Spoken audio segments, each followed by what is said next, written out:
The search for Michael Vaughan continues. Michael went missing from his neighborhood in Fruitland in July of 2021. He was just 5 years old at the time. Law enforcement has spent the last year and a half investigating. But the Fruitland police chief says a credible tip led investigators to a home near Michael's neighborhood this weekend. Crews are back out in Fruitland today searching for Michael Vaughan. Police believe his remains are in the backyard of a Fruitland home, and today is the 6th day crews are excavating the yard. Crews could be at the house on Red Wing Street for another week. This house is just 4 minutes from the Vaughn's home. As you know, from the time Michael went missing, this has been an all-hands-on-deck investigation, and it remains very active and an ongoing investigation. You can't take one of our most precious citizens from us and ever expect us to stop. During the course of this investigation to date, we received credible information that the remains of Michael Vaughan could be found in the backyard at 1102 Red Wing Street in Fruitland. As a result, the Fruitland Police Department obtained a search warrant for the residence along with the front and backyards. That search warrant was served on November 11th. It was a Friday. We served that late in the evening. Upon entry, officers encountered Sarah Wandra, one of the known occupants of the home, and Sarah was subsequently arrested based on probable cause that she had knowledge of Michael's death and failed to report that death to law enforcement. The following day, the Fruitland Police Department, joined by the Idaho State Police, the Idaho Mountain Search and Rescue, the Fruitland Fire Department, and the Fruitland Public Works Department, began a very methodical excavation of the backyard of the Wandra's home. During that excavation process, the Idaho Mountain Search and Rescue Mountain States detection dogs deployed multiple certified human remains detection dogs on the property, all of them alerting to the presence of human remains. Ground penetrating radar was also used and deployed, detecting anomalies in the backyard. We completed the excavation of the entire backyard and removed over 250 yards of dirt. Prior to backfilling the yard, the dirt was meticulously sifted for any potential human remains. We did not find Michael's remains. Although the remains of Michael Vaughan were not recovered, we strongly believe, based on evidence, that Michael was abducted and is deceased, and that his remains were buried and later moved from the property. As of today, the whereabouts of his remains are unknown. However, the investigation is active, fluid, and ongoing. Once the excavation was complete, we conducted a thorough search of the Wandra's residence. The search was productive, and additional investigative evidence was recovered and is currently being processed. Evidence suggests that the following individuals who are currently in custody are involved in the abduction of Michael Vaughan. Sarah Wandra, 35 years old. Sarah lives at 1102 Red Wing Street in Fruitland and was living there at the time of Michael's disappearance. We believe that Sarah has firsthand knowledge and is involved in Michael's abduction. Sarah Wandra is currently being held at the Payette County Jail for failing to report a death to law enforcement. And Stacy Wandra, 30 years old, a male. Stacy was also living at 1102 Red Wing Street in Fruitland and was living there at the time of Michael's disappearance.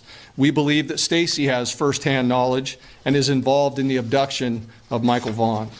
Brandon Shurtliff, 30 years old, of Kuna, Idaho.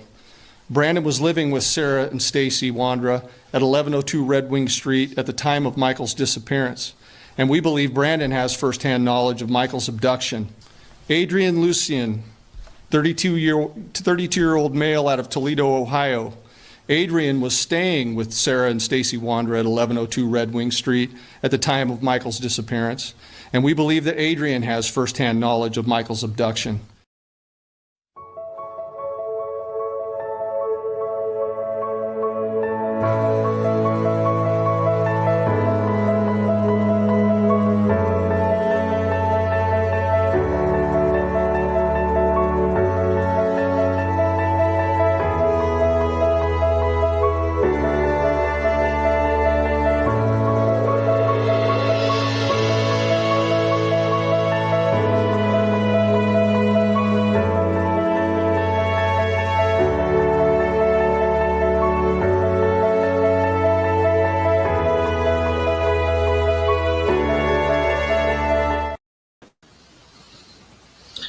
Hey everybody, How are you doing? It is Thursday, May 8th, 2025. Welcome into Missing P&W Crimes Revisited. Oh, goodness. I'm exhausted today. I have been out in the garden the majority of today, making mounds, planting cucumbers. Oh, my goodness. So good to see everybody here. Hello, Opal. Good to see you, hun. Opal always has sweet messages. Let's read this one. It says, just a gentle reminder, you are appreciated. Don't ever give up on yourself, and don't listen to others who give up on you. You matter, and I believe in you. Thank you so much for that, Opal. We really appreciate your kindness whenever you come into chat. And don't ever give up on yourself. Believe in yourself, Opal. You are too kind. Hello, Avi. Good to see you, my beautiful moderator. We've got Donna Might in the house, Pam Vogel, Emilio, Slim is in the house, Opal, of course. We got Hair Curlers in Crime, the best name on the YouTube streets. Good to have you here, hun. Thank you, all the moderators, for coming in today. We've got Rhonda. Jemima's here. Good to see you, hun. Who else is here? We got Julia XO in the house, Sally Mae, Ashley, Darzilla, Blessed Mama of 3, Rizzo in the house. I just returned your email, hun. Thank you for trying to help bring awareness to Michael Vaughan. I appreciate that so much. And I know the Vaughan family does too.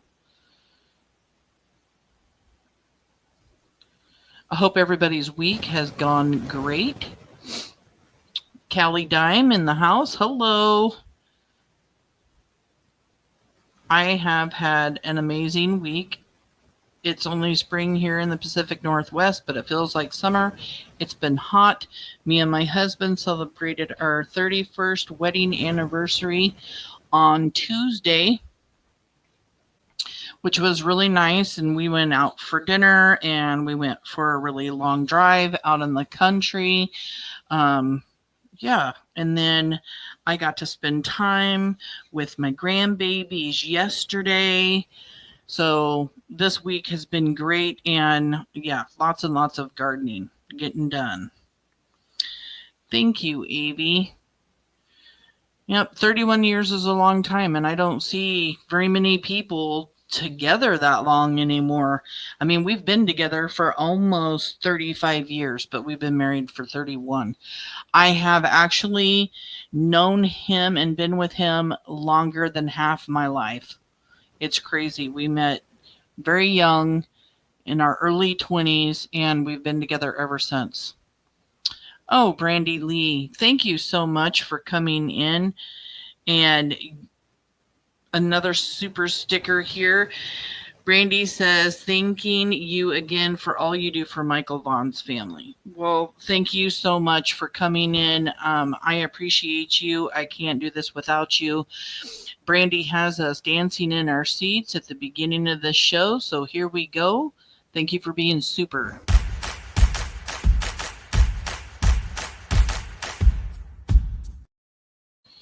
I really do appreciate all of the super stickers, hun.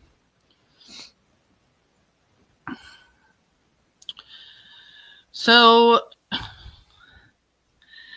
yeah, I was a little frustrated this week. I will admit it, that, you know, there are people out there doing lives on Michael and just misinformation being spread, and it's just aggravating.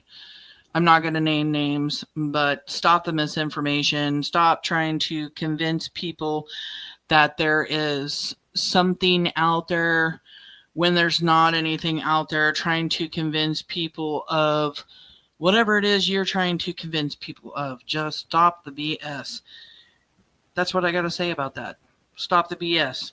If you're going to do lives on Michael, do lives on Michael. Tell the truth. tell what law enforcement knows, and do your research. It's as simple as that. It's not hard. And it's not nice to try aggravating the Vaughan family with all that misinformation. Okay, so we are here to do the Shurtliff shit show. We are going to finish analyzing Brandon's exclusive interview with me that we did a couple months ago. Before we start, let's talk about one more thing. I'm going to be going live for Kyron Horman soon. There is new movement in his case that I cannot wait to talk about. Depending on how much of this interview we get done, it will either be tomorrow night or Monday. Please join us. If you don't know who Kyron Horman is, let me tell you all about him. The anniversary of Kyron's disappearance is coming up on June 4th, and I will be going live all day long for Kyron Horman. I would love to have you guys in chat, giving support to Kyron, giving support to his family. If you're in the Portland, Vancouver area or near the area and you would like to give support to Desiree Young and Kyron's family, she is throwing an event on June 1st because it's been 15 years. 15 years, way too long. Kyron deserves justice. 2 people in that case have been the focus of law enforcement for 15 years, and that's Terry Horman and Dee Dee Spicer. But the event is going on at Skyline Elementary School in the Portland, Vancouver area on June 1st. If you want to go, Desiree is going to be talking about Kyron, talking about information about Kyron and everything. I will be there for sure. It is so hard to believe it's been that long. It's like yesterday to me. He's the reason why I even have a YouTube channel. He is the reason why that I am advocating for children and doing what I do today. When the pandemic hit and we all had to stay in our house, I came across a Facebook group on Kyron, and from there everything just took off. Even though I've been following the case and researching the case since he disappeared in June of 2010, June 4th, 2010. So please be on the lookout for my all-day live on June 4th, and please join us for the Kyron Live coming up soon. I would love to tell anybody about Kyron. If you don't know his story, it is the most shocking thing you will ever hear. But right now, let's talk about Monkey. This is our precious Monkey.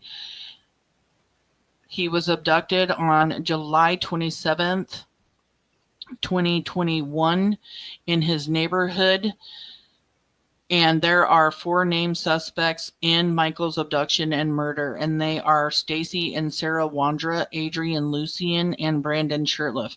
And Brandon Shurtliff is our focus for today. He needs to come forward and tell law enforcement where Michael Vaughan is. Law enforcement seems to believe that Brandon has knowledge or knows where Michael Vaughan is right now, where Michael Vaughan is buried.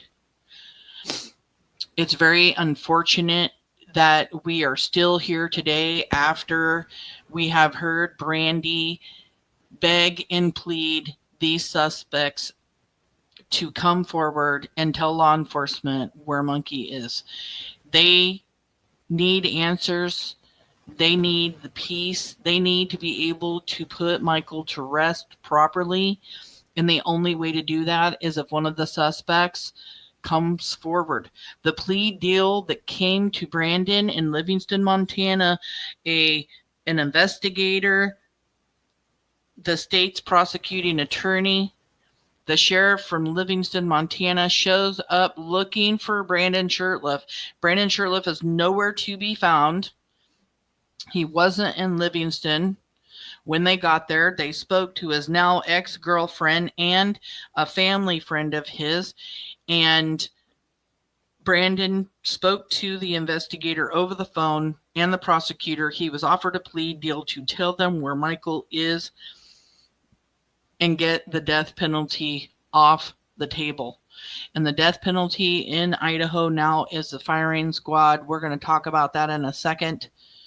But if you have any information about Michael Vaughan's abduction, or you know anything that these 4 suspects have done or said, or you've seen anything, please call law enforcement at 208-642-6006 or email findmichael@fruitland.org. No tip is too big or too small. Let law enforcement determine if your tip is credible. The DA has already written charges up. The Vaughan family has seen the charges. The charges have Brandy's tears on them. It is time for anybody that has any information to come forward and help the case be stronger than it already is. There's been lots of new movement in Michael's case. They've searched the cemetery up at Brandon's grandmother's house and property at the cemetery there. We know now about the plea deal. We know Brandon was arrested for a warrant and released. Now we're just waiting for these charges to be brought up, but they are searching for Michael. That's what the holdup is. They are still searching for Michael. I don't know where, and I don't have any of that information, but they are still looking and searching for Michael. They want his body. They want to move forward with Michael's body and not with a nobody case. A lot of prosecutors get pretty damn scared trying to move forward in a nobody case, even though we know they are becoming easier and easier to do. It's still something prosecutors would like, is to have Michael have more evidence, be able to connect the suspects even more to where Michael is buried. And Brandon Shurtliff, you have those damn answers. So why don't you stop being a coward, come forward and, shake off all of this negative energy and vibes and do the damn right thing. That is what your job is right now. Pressure is on you. Take the deal before you get the firing squad.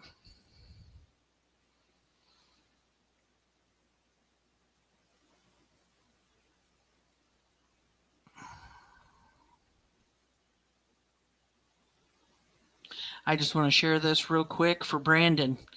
Take a listen,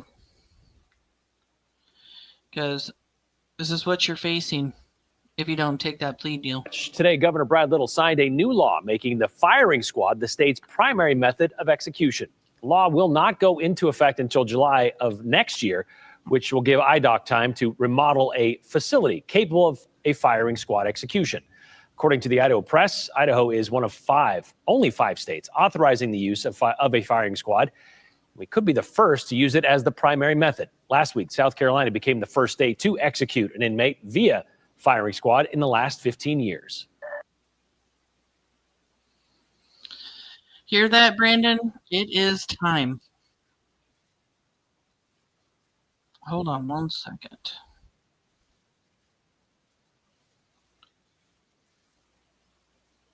Hear that, Brandon? It's time. Time to come forward, because the firing squad is what you're going to face if you don't take that plea deal. I am hearing from a lot of people, they don't offer plea deals until somebody is charged. I'm really wondering whether or not they were there to charge him and give him the plea deal when they went there. He got the plea deal instead. But just for everyone, I just want you to know, it isn't uncommon.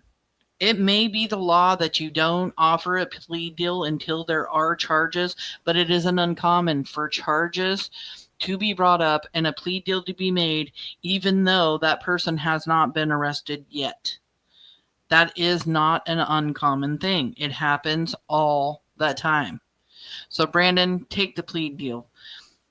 Brandy also has a message for you. And Brandon, you know what happened to our beautiful baby. Whether you were directly involved, but you know. You need to start talking. You need to come forward. Quit lying, quit hiding.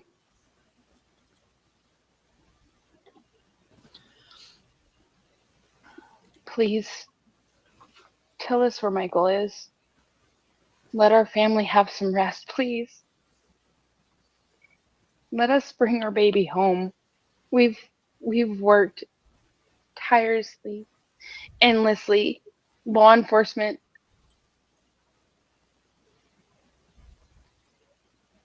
stop protecting these criminals. It's time to tell the truth. It's time to own up. It's time to find Michael and bring him home and stop your BS. You heard it, Brandon.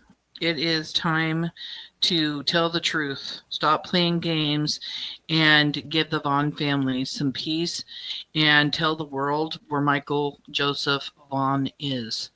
If there is any information about Brandon Shurtliff, you know where he is. You can email Fruitland Police Office at findmichael@fruitland.org. I'm just offering that up right now because Brandon has been on the run. He is bouncing around everywhere. And the more we keep our eyes on him for law enforcement, the easier it is for them. But if I'm able to find Brandon, they are able to find Brandon. But if you see him, it's not a bad idea to shoot Fruitland a message, right? Why not? Let's just keep our eyes on him. If you have any information about Michael Joseph Vaughan abduction or any of the suspects, Sarah Wandra, Stacy Wandra, Adrian Lucian, or Brandon Shurtliff, please call the Fruitland tip line at 208-642-6006 or email findmichael@fruitland.org. No tip is too big or too small. You can even collect a reward over $52,000 for any information leading to Michael. He needs to come home and be put to rest. Please keep praying for Brandy and her health, and just keep praying for Monkey. If you're asking yourself what you can do, you can share Monkey. Share his flyers, share his beautiful face, his beautiful smile. Like Brandy always says, just share, share, share. Find any live on YouTube, find any short on YouTube. Share anything on Facebook, Instagram, whatever social media platform that you are on there regularly. You can do it every day, once a week, once a month. It doesn't matter. The more you share him, the more Monkey is out in the public. We do not want Michael to be forgotten. Rhonda, thank you for coming in. Okay, so let me look through, see who else is in the house. We've got Stephanie Murray. Thank you for coming in.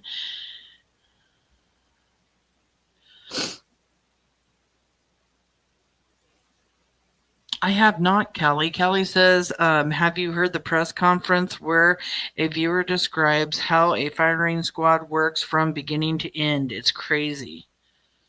Nope, I have not. I might have to just play that from beginning to end on another live. Angel Girl, thank you for coming up. Fed Up Buttercup, thank you for coming in.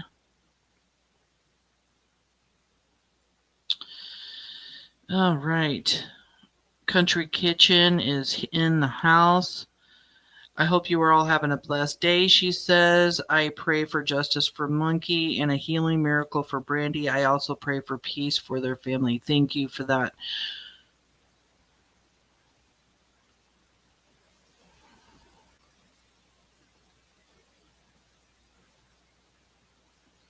You can guarantee we will if it goes down.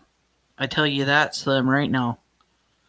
I'm even thinking if they do court on TV, we'll be sitting right here every day every single day. And if I was closer, I'd just go to the courtroom. I know when Chiron stuff goes down, if it's an open courthouse, I will be over there. So last time we left off about 26 minutes in to that interview, there were some very crazy things that we saw. He talks about there being problems and issues when they went over to Brandon talks about problems and issues that they were having when they were over there at the house. There were a few red flags other places. One of the things was that Brandon put Stacy Wandra inside his mother's house. That has never, ever been done before. And again, this is with the interview that I did with Brandon that we're going over now. And when we finish this, I will take the time and make the clips of the recording that I have. There is some information in the recording. The reason I have to do the clips is because I have to redact some information out of there. I have to go through it all and do all the things. Some of the information that's in there cannot be let out. So I will have to go through it and do all the stuff. But Bryn Marshall, thank you for coming in. And again, you guys, thank you always for coming in and supporting Monkey and the Vaughan family. I know they truly appreciate it.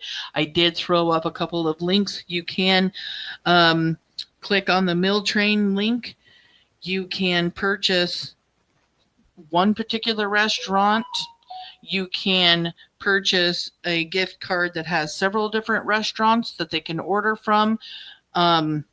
You can also just do a credit card, which is very helpful because Brandy is on a diet, a very strict diet that allows her to be able to go and get what she needs for herself to make herself her shakes and certain foods that she's only allowed to have some very soft food stuff that digests very easy because her liver is so messed up right now. So the credit card where she can go and purchase her own food is very helpful, but you don't have to. You can also do, I think there's like Walmart or stores on there too if you don't want to do just a credit card. A credit card does also allow them to pay their bills. Then you have another link for Monkey's project. That is the project that Brandy is working on that she wants to eventually do.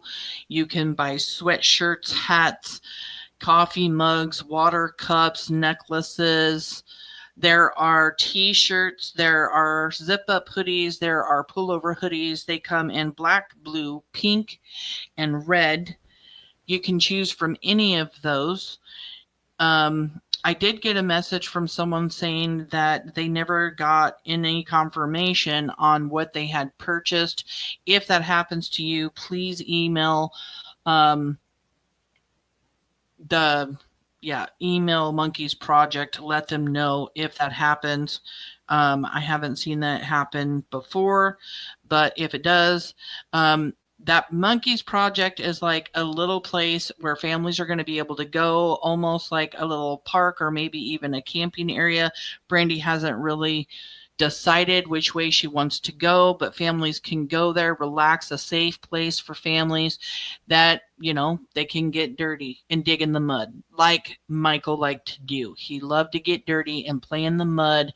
And, she's setting this up. All of the money is going into a bank account where it is staying until they figure out all of the laws, find the property, and get all of the details all situated in order to move forward with Monkey's Project. So if you would like to do that, you can purchase one of those things.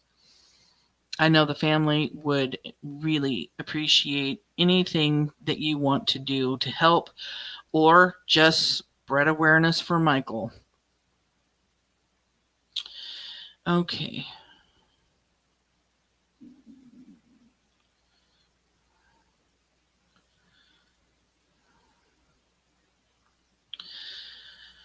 So this is right about where we were. And yeah, I have my pen and paper ready. I hope you guys are ready. Let's see. I do have my phone so I can watch chat. And if you see something, let me know in chat. If I don't get to you, you can always email me. Let me put my link for my email in case I don't see it in chat. If you, if you see something. And then don't forget to hit that thumbs up, and you can also become a Missing PNW Whisperer or Missing PNW Screamer if you like what you see here on the channel. You don't have to become a member. I love everybody for coming in, subscribing, lurking, doesn't matter to me. I appreciate everybody so much. So let's hop right into this so that we can get a lot done, because we had to stop over and over again last time, and it was on a Monkey Monday, so I had to cut it short. So let's try to stay here for a little while and get through some of this video. Do you remember anything else going on there at the house? Not really that day, no. Okay. All I recall. I meant there at your mom's house. Like, do you remember anything else, or is there anything else about being at your mom's house that you want to share or anything? Not really right now, no. Okay. And another issue that I have with, I could get into more detail on that later, but right now, no, thank you. Okay. Thank you. That's something we were running into a lot, was him. That's something I can get into later on, or when he didn't want to talk about something. Now, you and I spoke yesterday. I told you that I had a clip this morning. You weren't comfortable with me showing you the clip, and that's fine. But I know you and I talked about it yesterday. If you don't want to talk about it, just tell me this isn't something you want to talk about. But we did talk about Stacy Wandra and his new confession footage that came out. And he is saying that, Chris Madonna actually asks him a question, and he answers with, "You bound Michael up in the guest room at your mom's house." Would you like to see that clip right now, or no? If you have it and you want to show it, we could go over that now, or we could go over later, whatever you think would be best. Well, if you're okay with it, I'll throw it up now, and then you can talk about it. If it shocks you to a point where you feel like you don't want to talk about it after you see it, you don't have to say anything. But if you're comfortable enough with it, I will throw it up. I know you said you hadn't seen it, and I would love for you to see it, but I don't want to throw you under the bus with anything you're uncomfortable with. Okay, yeah. If you got it, I kind of do want to see it. Okay. I do have it. If that is possible. Yep. Thank you. Thank you. You can see me and you talking, correct? Yes, ma'am, that is correct. Okay. Hold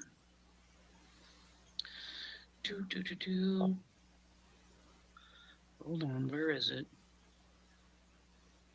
I know I have it.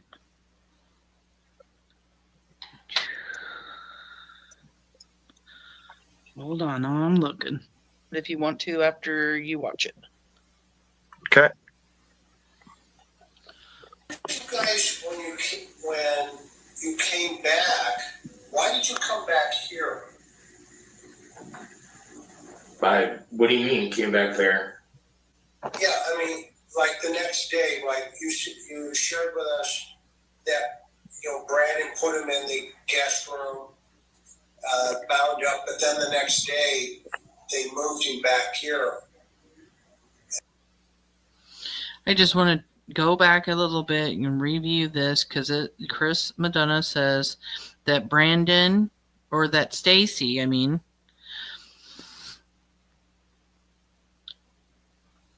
Stacy tells Chris Madonna that Brandon bound Michael up in the spare room. Let's see. Bound up, but then the next day they moved him back here. What do you mean came back there? Yeah, like the next day, like you shared with us. You shared with us Brandon put him in the guest room. That Brandon put him in the guest room. Bound up, but then the next day they moved. Bound up, but then the next day Moved him back here. They moved him back here. And since he is at the Wanderer's house, he's saying that Stacy told Chris Madonna that Brandon bound Michael up in the spare room at his mom's house, is what I'm getting out of this. And that somebody, they, meaning plural, went back the next morning and brought him back to the Fruitland house and at the Wanderers. And then we'll get the reaction from Brandon here. Well, why? And I would like to know why, too. Why would you bring Michael back to the same neighborhood where he was abducted, where people are looking for him?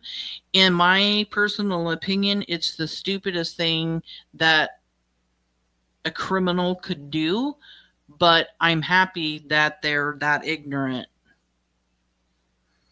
A great question. I couldn't tell you. Okay. I don't have an answer for that. What vehicle did they use? She left me with a Lexus, I believe, that day. So it would have been her vehicle. And then would have been her vehicle. What vehicle did they use that day? He's saying that Sarah left him the Lexus, so it would have been her car. So it almost makes me think that Brandon and Sarah left in Sarah's car to go back to Cuna the next morning, which is something we've actually heard before. But it was to get Brandon's clothes and put them in the dryer and do his laundry, remember? So I believe the laundry just might be an excuse because Brandon said he didn't do laundry, and if he did, it was clothes that was there. Because here he's saying they go back the next morning, and Chris Madonna is saying they went back that next morning and brought Michael back to the Wanderer's house. So what, was it laundry or was it getting Michael? And it's always been laundry.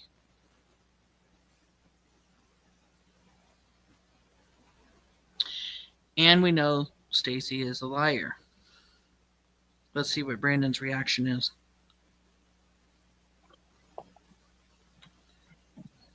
So he said that you bound Michael up in the guest room at your mom's house. So that is a false statement because I never have met Michael before in my life or never even seen Michael before, Vaughan, in my life up until this day. And there's a slip. Up until this day. I have never seen Michael before up until this day.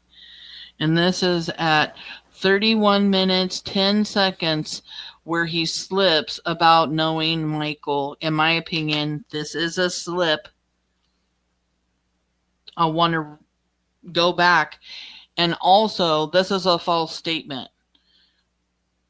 I mean, if I didn't do what Stacy Wanderer is trying to accuse Brandon of doing, I would have flipped out. I would have been like, oh my God, I can't even believe he fucking said that. Like, I did not do that. I mean, you deny it. You get angry, or maybe you don't even get angry. Maybe you just, I didn't do that. But his whole statement, he isn't, I don't know, he doesn't seem to be upset about it enough. Let's see what this, rewind real quick.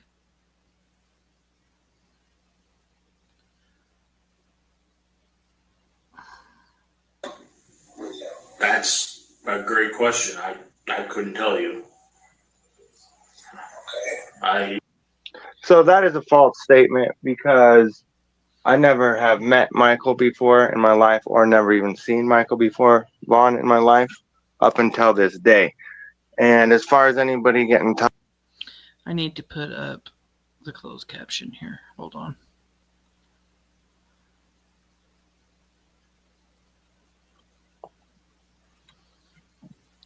So he said that you bound Michael up in the guest room at your mom's house.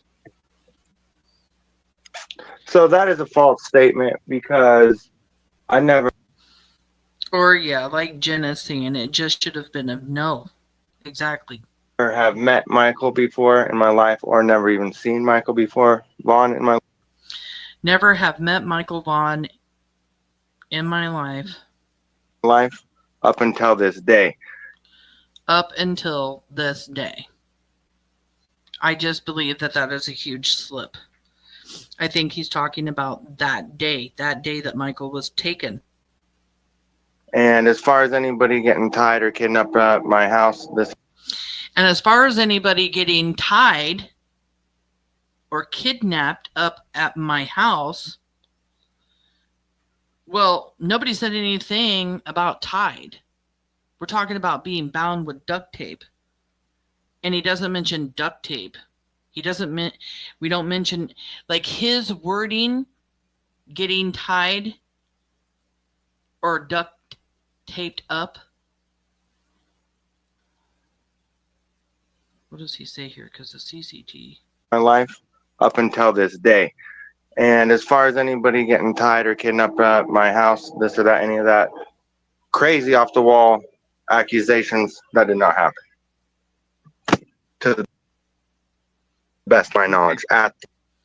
That did not happen, to the best of my knowledge. What do you mean, to the best of your knowledge? It either did or it didn't, Brandon.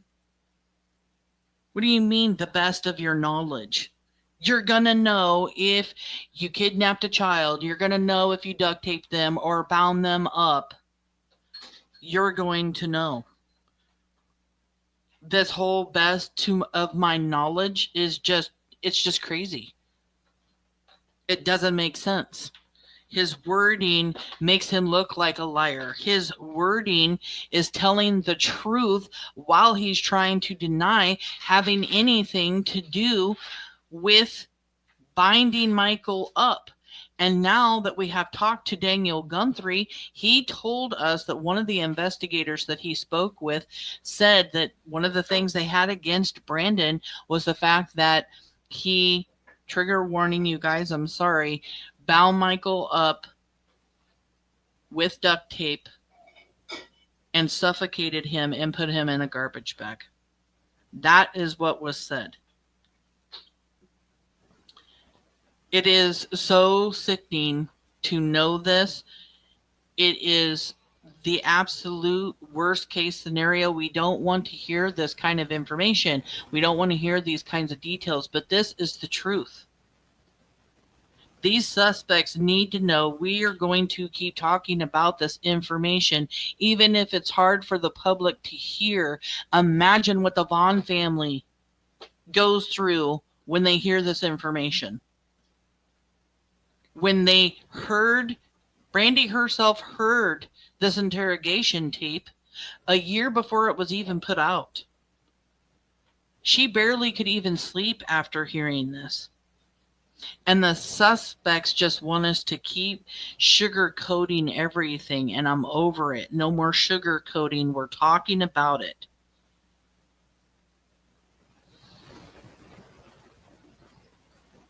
And Hello, hon. And Brandon isn't saying anything bad about Stacy Wander here. Why isn't he mad at Stacy for saying any of this stuff?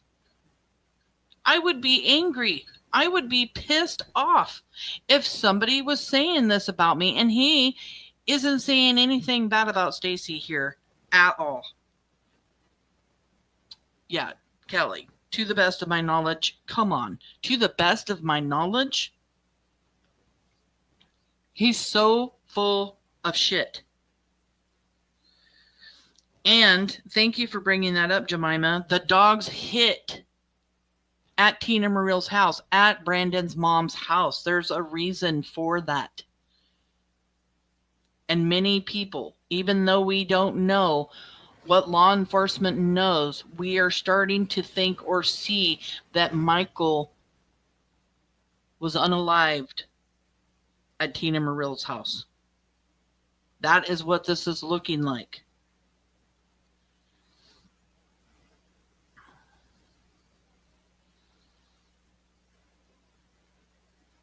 We will get justice, and it is very gut-wrenching, Callie.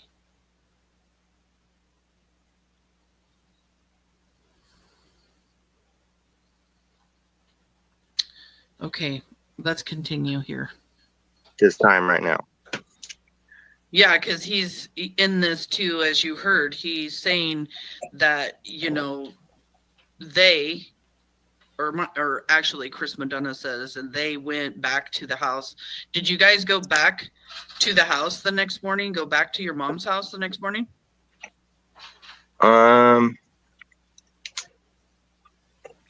don't know. Very long pause there. Because, you know, I want him to slip up. I want him to talk. I want him to tell me about what he did the next morning, because Stacy Wander is saying that you and Sarah went back to your mom's house the next morning and got Michael and brought him back to Fruitland, to the Wander's house. And he's all, pause. I don't know. I'm going to have to think about that some more too. I'm going to have to think about that some more too. What is there to think about? You have all of this information, Brandon, that you can tell everybody, tell JLR, talk to me about on the phone or message other people and stuff. But when you're asked a simple question, you can't remember what you did the next morning. You knew what you ate for breakfast the day that Michael Joseph Vaughan was abducted, but you don't know what you did the next morning? You don't remember going back to your mom's house and picking up Michael? Allegedly.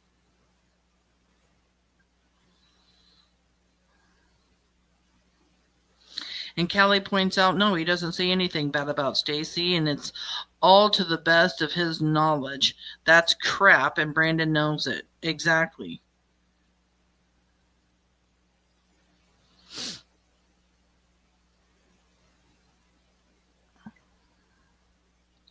Yeah, well, thank you for, you know, letting the clip go up and talking with me about the clip and stuff. So back, I wish I wouldn't have been trying to be so nice to keep him on panel. I should have just said, what do you mean? You don't remember going there the next? I was just trying so hard not to pressure him and just move forward with the rest of my questions, because I knew the moment that he didn't want to answer a question, I just needed to move on to ask another question. And as I continue to go back and listen to this interview, there are so many times I just wanted to be hard and just, you know, what do you mean you can't remember going back to the house the next morning? What do you mean you can't remember, you know, if you stayed the night at the Wander's house? What do you mean? You know what I mean? Because he deflects so many times. It's aggravating. And I can't imagine how aggravating it is for the Vaughan family. Back to your mom's house. So about how long do you guys think that you were there at your mom's?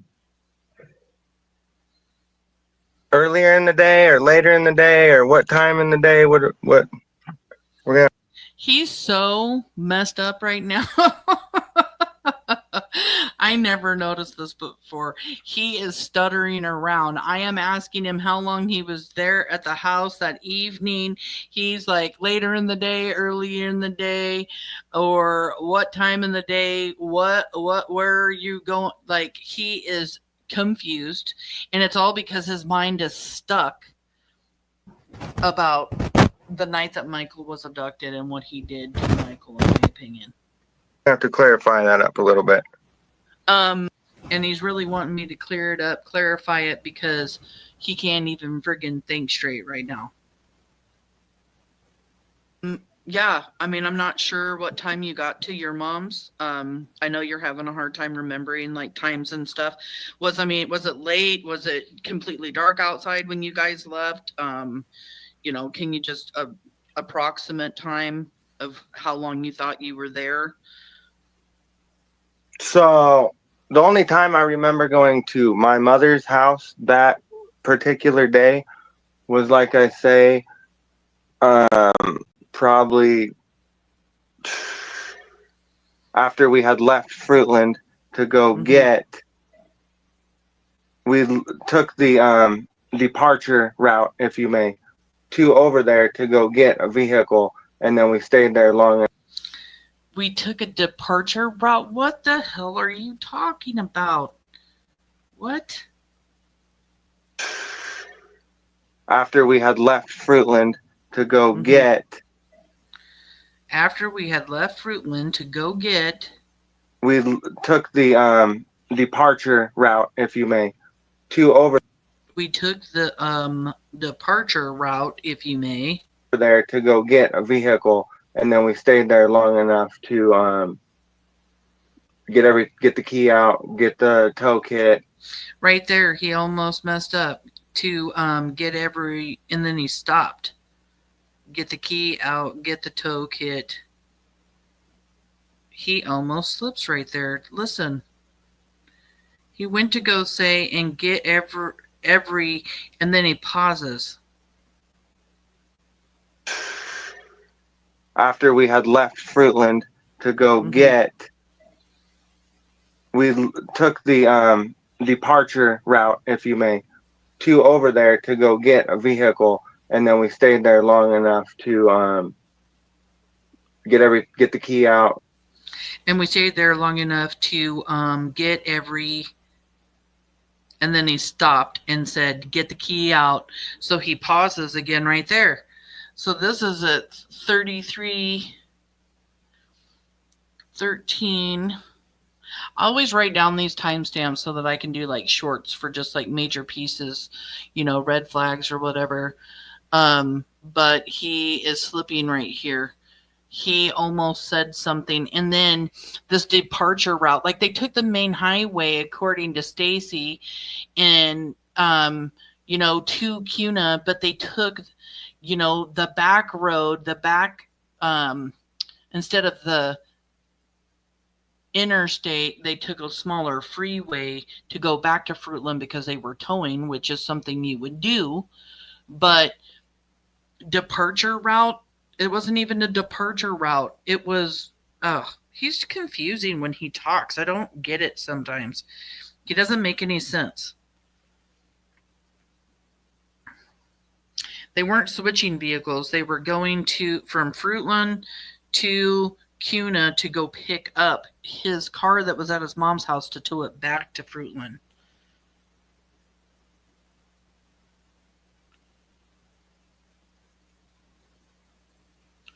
Yeah, to go get. That's right. That's at the very beginning. Thank you, Jemima. To go get. He says go get, and then let's just rewind a little bit more, because go get what? Go get Michael, or go get his car to tow back? And he's just gets done for the very first time, according to him. I don't know if I believe that or not, but according to him, it was his very first time ever hearing Stacy Wandra in that confession footage. And if it really was the first time, he's so freaking flustered, he can't gather a thought here to save his life. Approximate time of how long you thought you were there? So the only time I remember going to my mother's house that particular day was, like I say, probably. And of course, I ask him what time, and he's still deflecting away from the time as he's answering and saying all of this also. After we had left Fruitland to go get. And there's that go get, probably after we had left Fruitland to go get, and then he stops, pauses. We took the departure route, if you may, to over there to go get a vehicle, and then we stayed there long enough to get the key out, and we stayed there long enough to get every stops, get the key out, tow kit, get the tow kit, triangles, all that stuff, put it in, get it ready to go. So I'm pretty sure that would have been anywhere from 5 minutes to 45 minutes tops. Earlier said 5 minutes to 30 minutes. Now it's 5 minutes to 45 minutes. Huge gap in time. 10 or 15 minutes. That is, when you're going to say two different times, that's kind of how you did it. I was there, I don't know, 5-10 minutes. Maybe 15 or 20. I'm not sure. But 5 to 30 minutes or 5 to 45. He doesn't want to give an accurate timeline because that would nail his ass to the wall, right? He can't give a really specific time.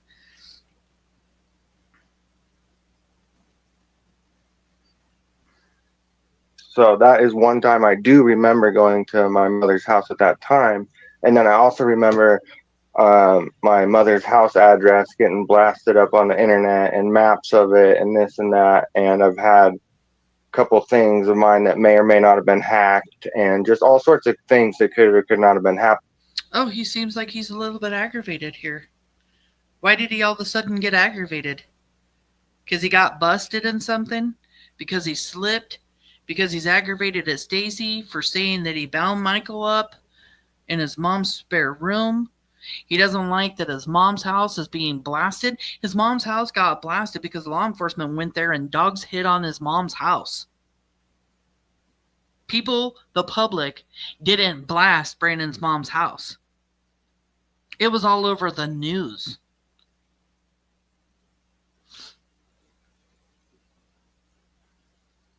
And then he wants to talk also about his stuff being hacked, like his phone, what is he even talking about being hacked? Who's hacking him? That sounds like paranoia to me. Why is he even talking about hacking? In case law enforcement found something? Right, Callie? Yeah. Why even bring up hacking? Why even go off on this little tangent? He's aggravated. He's aggravated because we know when Brandon gets aggravated, okay? We have shown it plenty of time. I showed this just a couple of lives ago. He's threatening the life of somebody for just asking him where Michael Vaughan is. Threatening to kill him. So when Brandon gets angry, Brandon gets frustrated, when his ass gets nailed to the wall, he gets angry. With this, but to be there for a long amount of time, I don't think that would have been happening because, everybody wasn't cool with just having people come over whenever they wanted either. Being over there for a long period of time just wasn't going to happen because it wasn't cool with just having some people come over whenever they wanted to either. So he really has to deflect from the fact that they were there for a long period of time, probably a couple of hours or more. And he's just excusing here. I can tell you right now, I have towed vehicles many, many, many times, okay? We do it with a rope here. Early back in the days, in the Hicks is what we would call it. In the Hicks, we just put a rope on. One person gets in and out of a car. You just tow it. It's whatever. You take the back roads home. Try to take straightaways where there ain't too many stops because stopping is what's difficult.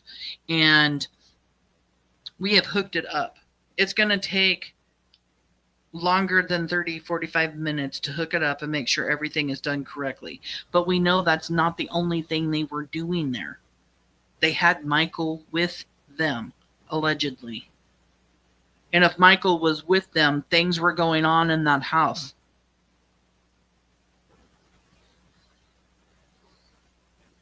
Right. And, you know, Okay. So you were only there, you were there less than an hour, pretty much is what you're saying. right, on the evening times. I'm Right. pretty sure that's pretty close to about the time I would have been there with Sarah and Stacy that day. And exactly, Angel Girl. I thought Stacy said that he sat in the car, so how did he know what happened at Brandon's mom's house? Because even Brandon is saying that Stacy went into the house here. And we don't know who to believe. Do we believe Brandon? Do we believe Stacy? We don't know. But there are truths in what both of them say. You just have to know and find out what the truth is. Because the dogs hit at Tina Marill's house, and we know cadaver dogs hit on a deceased smell, a smell of death, we know something like that must have happened over there. We know because Chris Madonna's asking questions or seems to believe that Michael came back to the house the next day from CUNA. We know Chris Madonna works for the Cold Case Foundation, worked on Michael's case. So to me, in my personal opinion, it sounds like there is some kind of knowledge of Michael being in CUNA and coming back to Fruitland the next morning. Okay. And and Hair Curlers and Crimes brings up a great point. There's also metadata on their cell phones that are all going to place them at a certain place at a certain time that I am sure law enforcement has on all four suspects.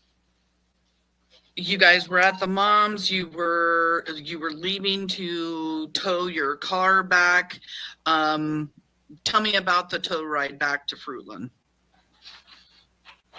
So we just kind of wanted to go on the back roads, right? So it wouldn't be, like getting stuck in traffic and creating problems and road hazards and, They didn't want to get stuck in traffic, create road hazards, or have any issues.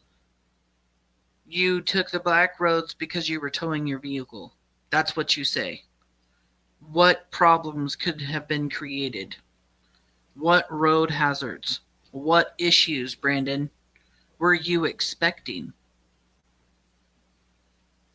issues out there, especially if you get going past just a couple mile an hour towing, then you could cause a lot of dangers or issues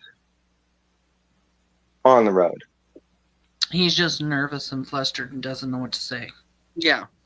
So we just kind of took the back roads, went slow, went, through the trails that I remember to get there. It's not really a trail, but just speaking metaphorically, Right. And you guys, the tow strap broke on the way back? And I do recall the tow strap breaking one time and almost getting us stuck in the middle of the road. So then we did pull over on the side of the road. And Hair Curlers and Crime, he does talk about doing laundry. In this interview, he says somewhere in here, he says that he said, how did he word that? I don't believe I did any laundry, and if I did, it was laundry that was already there. And Stacy says that he put it in the wash, but he didn't dry it. So they weren't there long enough to do the whole load of laundry. Matter of fact, it was talked about that they went back the next morning to put it in the dryer and get us clothes, which I don't believe now. With all of the information that's came out, I believe they went back the next day to get Michael. Try to repair that issue when it was already starting to get dark, past dark. I'm pretty sure. when it was already getting dark, pretty sure it was getting dark. It was either dark or it wasn't dark. And then he says that they had light issues earlier. So what light issues did they have, and why would they even have, like, lights to me means in the evening time. It gets dark in July a little after 9 o'clock. They have talked about not being back to Fruitland until like 10 o'clock or maybe even later. So yeah, it was dark. Okay. Why is he wanting to deflect away from the fact that it was dark outside? Because that is a time frame. That would give him a longer period of time in CUNA at his mom's house. He doesn't want to tell the truth about any of the time frames because it makes him, because it's not going to take a very long time to hook up the vehicle. At least, 45 minutes to an hour, make sure everything's fine, boom, blam, done. They were there longer than that. They were there a couple of hours or more. He doesn't want everybody to know that. He doesn't. So he's really deflecting on this whole when the sun went down and whether it was dark or light. Stacy Wandra does the same, excuse me, does the same thing. Stacy Wandra even tried saying that the sun went down before they left Fruitland. And that's when we were starting to run out of light, and, had to crawl under the car, re-tow the strap, try to cut the other one off. Just a big ol' headache. Hassle. Right, okay. So he is pretty much saying the same thing that Stacy did, that they had to pull over to the side of the road to fix this tow, to fix the tow rope. All right. So thank you for verifying that. Some people have wondered whether or not that was something true, whether or not it had happened or not. So did you guys stop anywhere else on the way into Fruitland, on the way back home? LaTanya says, my thought is that something happened to Monkey at Brandon's mom's house, and then they kept Monkey at Sarah's house until their trip to Texas. Sarah and Stacy took Monkey's remains to Texas. There are a lot of people out there that think that that is what happened. But because of the new information that has came out, we don't know if Monkey was unalived before he came back to Fruitland or not. We don't know exactly how long Michael was alive, to be honest. Slim says, I can't believe Tina's not pissed at Brandon. Hurt this child, Michael Vaughan, in her home. What the F is wrong with these people? Yes, she is coddling him and babying him and, wants to believe that her son has done no wrong. A lot of parents are like that, and some parents would tell law enforcement exactly what their child done. And she's just one of the parents that wants to protect her son. Now, I'm going to have to go over those details and kind of try to get into that more too, but I'm pretty sure we weren't really dinking around and trying to take too long to be towing a car at night when it was getting darker. So he's going to have to go over those details, think about those details, get back to me on those details and everything else, because he's pretty sure that they weren't just going to be messing around, taking a lot of time to tow a car. This is his deflection. Even more so, he's already given lots of deflection of how long he was at his mom's house, and he wants to continue doing it. He wants to convince people that he was not at his mom's house for a long period of time. He just heard that Stacy Wandra said that he bound Michael up in that house. Pretty sure we just headed back. Okay. What was going on in the neighborhood when you guys pulled down 8th Street to come back home? Oh, all right. Yeah. So we were coming back into the neighborhood. Did you hear that? Oh, all right. He was like, okay, we got past all that. Okay, let's move on. Like, really excited to even get away from the whole towing experience. From what it sounds like, he is so glad not to be talking about that anymore.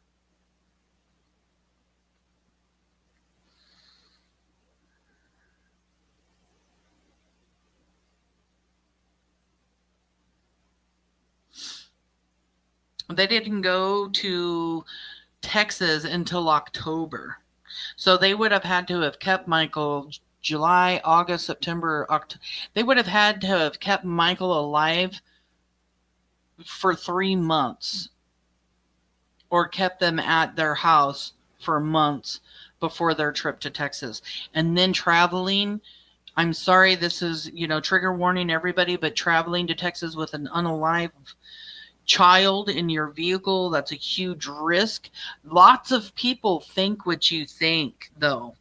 LaTanya, I have heard this by many, many, many people. I don't believe it personally, just because that's a huge risk, having a body in your car and traveling all the way from Idaho to Texas. But many, many people think the same thing.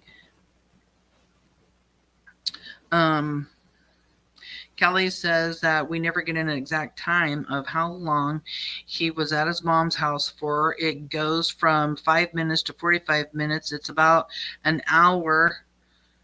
He says past dark from my notes and around the tow strap breaking. Yeah, exactly. He doesn't. Miss Rubug, thank you for joining us. She says, if Michael was allegedly unalive in Tina's house, why didn't the dogs hit inside her house? I don't know if they did or didn't. I don't know if the dogs went inside her house or just her property, because I believe they were looking for Michael on her property like they did the Wandras being in the backyard. And I think Brandon's, because Stacy Wandra in his confession footage says if he's not back there, he may be at Brandon's mom's house in her backyard. So I'm not even sure if cadaver dogs looked in Tina Mariel's or not. I've never heard them say that they went into Tina's house, only her property. Evening, and right as soon as we turned the left block to roll back in through the 8th Street there, we're going down the road about halfway down it, and then there was another car that was coming this other way, and somebody stopped real quick. I think both the drivers did, and I'm in the back car getting towed, and then someone says, "Hey, what's going on? What are you guys doing out here?" And they said that a child had come up missing, and that was the first. He tells the same story that Stacy says. That's why I believe that when they came back from Cuna, coming in with the tow, that they did stop on 8th Street as they're coming back in, and someone asked them if they had seen a child. But their stories, Brandon and Stacy, on who they spoke with, I think is a little bit different. But they came in back from Cuna, towing Brandon's vehicle. Somebody asked them if they knew about a missing child, Michael Vaughan, or had seen him, is pretty much the facts. But there's just a little bit of different stories there, but they both said the same thing.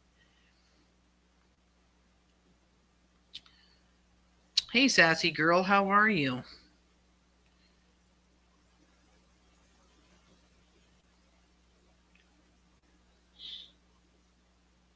First time right there when I had heard the news. Okay. But what about the argument that you had before you left to go to Cuna, Brandon? Wasn't that argument about the abduction of Michael? Isn't that what you guys all argued about? Just saying. How could that be the first thing that you heard about Michael Vaughan if you guys argued about Michael's abduction before you left to go to Cuna? And then you guys just went home from there? Allegedly. Or talking And with him, then, you guys just went home? yeah, I'm pretty sure like that whole street, a lot of people came out of their houses at that time. And there's one car in the road, a couple different, like it was starting to get to be pretty busy. And that's when they said they called the police, did a police missing child report, called search and rescue, Idaho Fish and Game, and then fire departments, basically everybody, search party searches on. Yeah, that neighborhood was really chaotic. Here they are leaving the area to go to Cuna at 7:08, seen on CCT camera, leaving the neighborhood to go to Cuna, 7:08 p.m. They get back at 10 or maybe even a little after 10 o'clock. We're talking maybe even closer to 11. Not real sure about this time frame when they come back to Fruitland. And yeah, that entire neighborhood was swarmed with people. And it got worse throughout the night. Helicopters the next day. They had, sent dogs out, the whole 9 yards. Like, not only are people in the neighborhoods, but they've got volunteers coming in, a whole bunch of law enforcement. Like, a lot of people were searching for Michael that evening. I'm sure they were all crapping themselves when they pulled into the neighborhood and saw how many people were looking for him. Okay. All right. So yeah, you guys got a missing child in the neighborhood. You guys are becoming aware of this at this time. You guys go back to the house. Did you do anything else that evening after you got back to the house? So we were kind of in such a panic at that time and kind of a freak out, like I was, because that's the first time I heard something kind of like that before in my life. And we were turning the corner to come into the... Anything else that evening after you got back to the house? So we were kind of in such a panic at that time and kind of... So they get back to the house, and his choice of words to describe when they get back to the house is, got back to the house, so we were kind of in such a panic at that time. Why were they in a panic?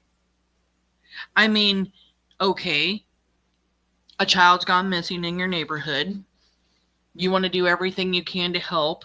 You get home, you realize a boy's been kidnapped from your neighborhood. You're going to undo the strap. You're going to undo the tow. Go out into the neighborhood. Go look for the child. Why are you panicked, Brandon? Why are you panicked?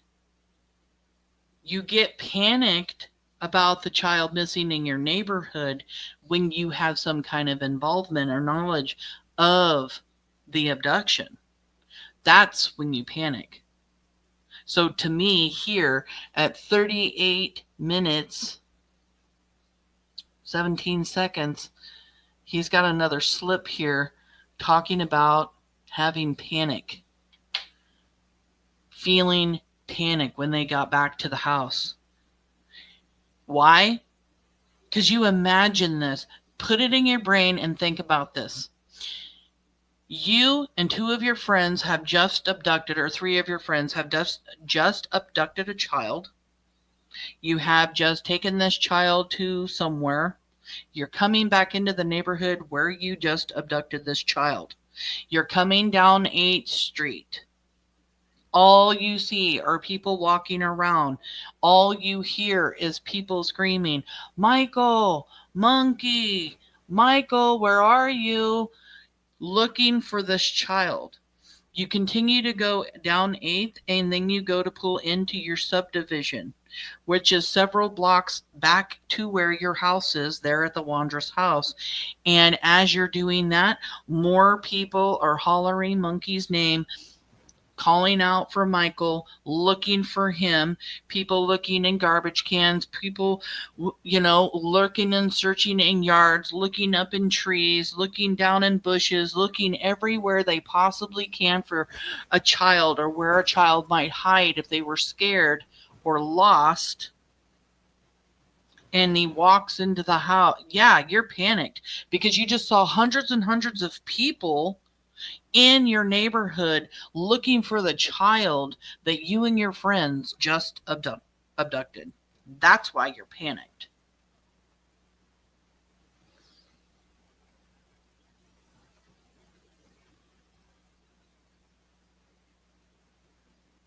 Of a freak out like I was, because that's the first time I heard something kind of like that before in my life.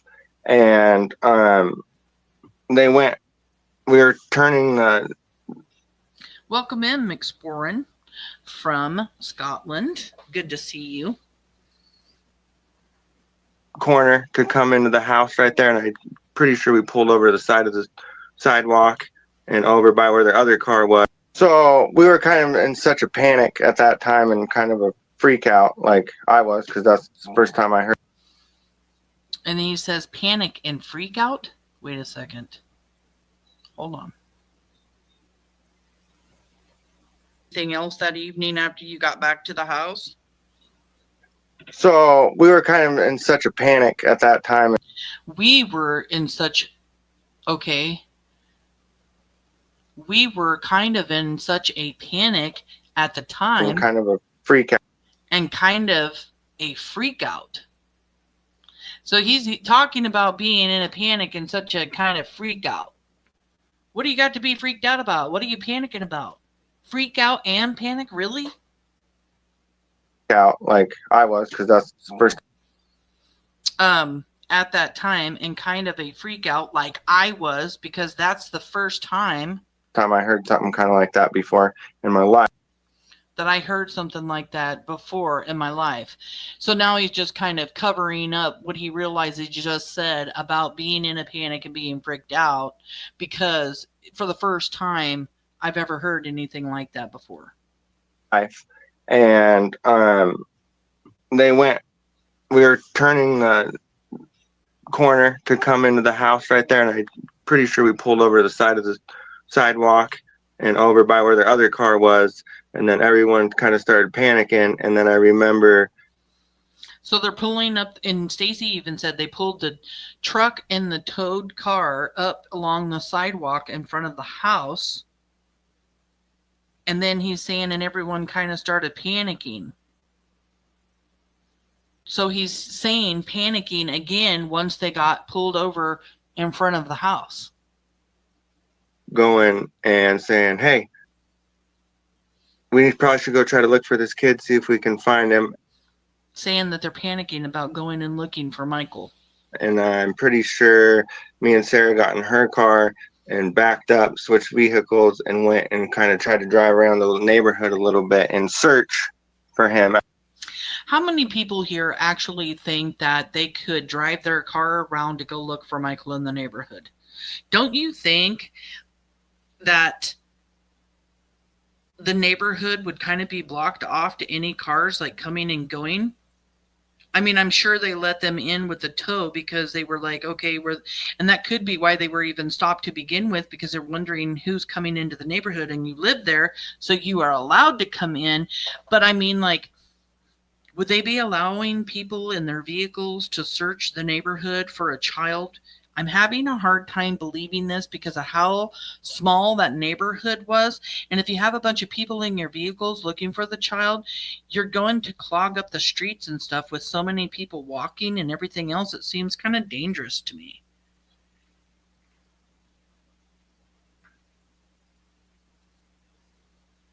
Yeah, exactly, Kelly. And where did they go search?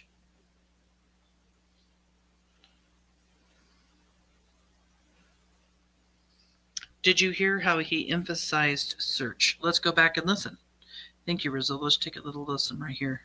Pretty sure me and Sarah got in her car and backed up, switched vehicles, and went and kind of tried to drive around the neighborhood a little bit and search for him. And search for him. Yeah, he really did want you to believe that, didn't he? He really did emphasize that. Good catch, Rizzo. Love it. And that was at 38:58. And we can barely even get through. We started at 26 minutes. You guys were only at 38 minutes.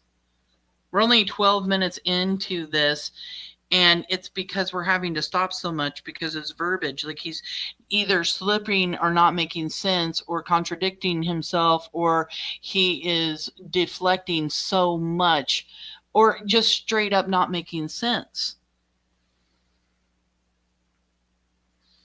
Yeah, they're going to be searching property, sheds. They're going to be searching everything in that neighborhood.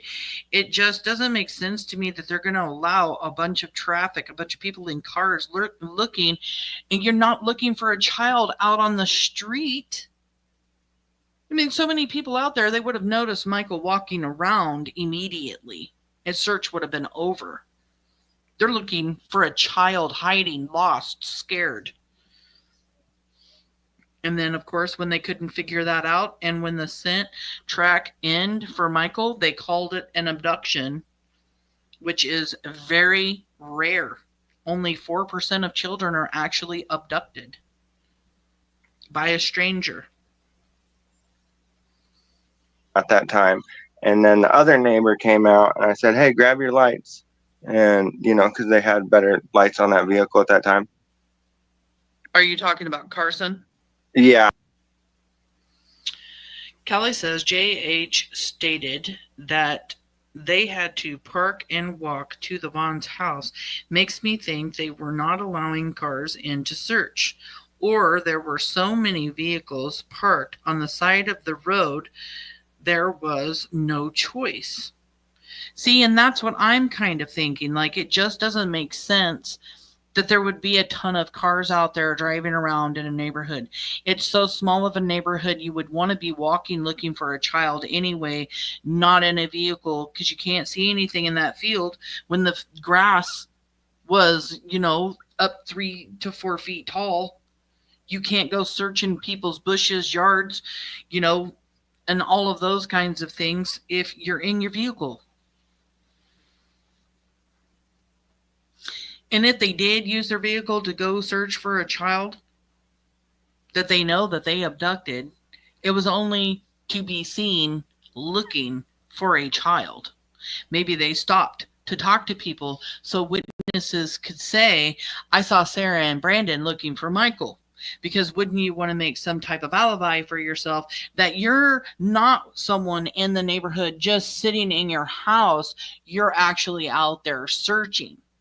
That's the only reason you would be driving around in a vehicle in the neighborhood, because you're not actually searching for the child that you know where he is already. You just want people to see you searching. The neighbor that lived next to him, I guess. Okay. And then after that, what was the rest of the night like? Pretty weird feeling ever since that got said, and pretty strange. Pretty sure me and Sarah got in her car and backed up, switched vehicles, and went and kind of tried to drive around the neighborhood a little bit and search for him at that time. And then the other neighbor came out and I said, hey, grab your lights. And, because they had better lights on that vehicle at that time. Yeah, Carson Starkey had a truck. He had lights across the top. Still to this day, it is not made clear to me whether or not Carson Starkey, the next door neighbor, the registered as offender, took his truck out with his light bars on it to search for Michael. I have never been able to make that perfectly clear whether he did or didn't. That's who Brandon is talking about here. Are you talking about Carson? Yeah, the neighbor that lived next to him, I guess. Okay. And then after that, what was the rest of the night like?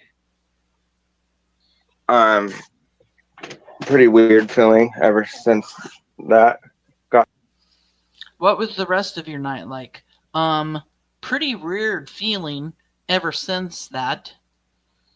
So there's been a pretty weird feeling ever since that day for you, Brandon, because you can't stop thinking about that day because you allegedly helped Sarah, Stacy, and Adrian abduct Michael and murder him. Is that what you're saying here? I mean, come on. Brandon, TikTok. It's time to start talking. Pretty weird feeling. I just asked him how the rest of the night was like. He could have just said, kept searching or whatever, you know. Well, the night was just kind of weird. Everybody was hanging out. We kept hearing people search for a little boy, and then we all went to bed. I mean, the way he says things is so strange. Said and pretty strange. And then I remember we searched around for quite some time. And then I remember we went to a gas station. I stood in line, grabbed a gallon of milk, I'm pretty sure. And then Grabbed a gallon of milk, I'm pretty sure. I'm pretty sure. So you either did or you didn't. Again, I'm pretty sure. And all of these this and that's and all of that kind of stuff that he adds into all of his sentences. You either did buy a gallon of milk or you didn't. You went to the gas station. You said you bought milk. Stacy Wandra says you guys never brought home milk. Why are you buying milk? Was it for Michael? Did you go to the gas station for a different reason? Did you even go to the gas station to buy milk? What's with this trip? Why doesn't Stacy want everyone to think that you guys went up there? And you're saying that you drove around looking for Michael for a while. How long is a while? Stop deflecting from your timeline. How long were you searching for Michael, and where were you looking for Michael, Brandon? There's a missing child in your neighborhood and you're thinking about going to the gas station and buying milk. That's kind of odd. I would have kept spending my time searching for a child. I would have been out all night long searching for a child. When did you stop searching for Michael? When did you actually come home? Oh, that's right. You came home at some point, and then you have your now ex-girlfriend and your family friends saying that you left that night to go back to Cuna, Brandon, because Sarah and Stacy and everybody was aggravating you and on your shit, and you didn't want to be there anymore, so you left.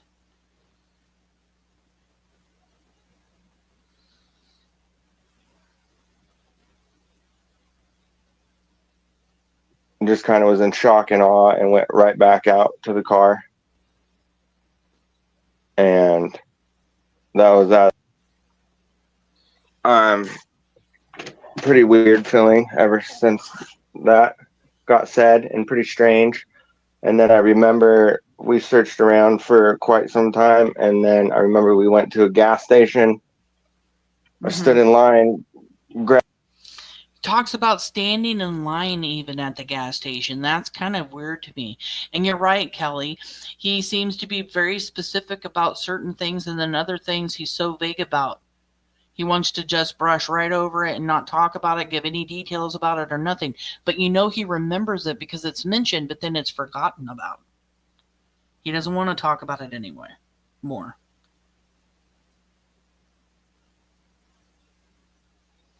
Yeah, Beverly Lawyer says, wait, so you're out all day and night, and now you get back.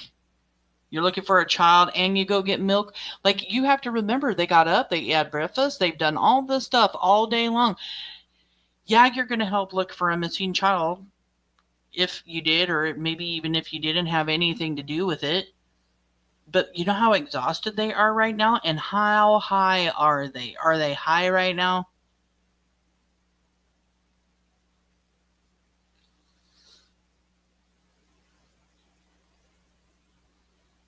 grabbed a gallon of milk, I'm pretty sure. And then Jen R., yes, according to his ex and according to Dan, he left the house that night. That is what Brandon told them. He left the house that night and went back to his mom's. just kind of was in shock and awe and went right back out to the car. Why does he mention being in shock and awe after leaving the station for milk? Listen. Just kind of was in shock and awe and went right back out to the car. Just kind of was in ever since that got said, and pretty strange. And then I remember we searched around for quite some time, and then I remember we went to a gas station. I stood in line, grabbed a gallon of milk, I'm pretty sure, and then just kind of was in shock and awe and Went to the gas station, stood in line, grabbed some milk, and was just kind of in shock and awe. Why are you in shock and awe? Why are you panicking? Why, Brandon, do you have all of these feelings of a suspect? You are a suspect, and this is suspicious. You have all of these red flags just popping out everywhere. Why are you in shock and awe while you're standing in line getting a milk? Getting milk to take home. Why? right back out to the car. And now that we've been told that he went back to Cuna that night, is he in line getting milk? Because he's going to take that milk back to his mom's house? I don't know why that just popped into my head. Because we've always thought that maybe he bought the milk to take back to the Wandras. Stacy says he didn't see any milk come back to the house. So maybe Stacy didn't see milk come back to the house. Maybe Brandon bought milk and took it to Cuna. And that was at the time, like, the whole town was just kind of going wild too. Okay. It just didn't feel the same anymore in that town after that. I know that. It didn't feel the same anymore in that town after that. I know that. And it didn't feel the same for Brandon because he turned into one of the suspects. He probably didn't even want to be in that neighborhood anymore because he probably couldn't stop thinking about what him, Sarah, and Adrian did. And I'm sure it was the same for the Wandras and Adrian being in that neighborhood after Michael came up missing. You're not going to want to be there. That's why it was ridiculous that a child was kidnapped, and they kidnapped a child from their own neighborhood. That was like a rookie move right there. That was pure stupidity, in my opinion, when it comes to being a criminal. Who the hell is going to abduct a child in the same neighborhood that you live in?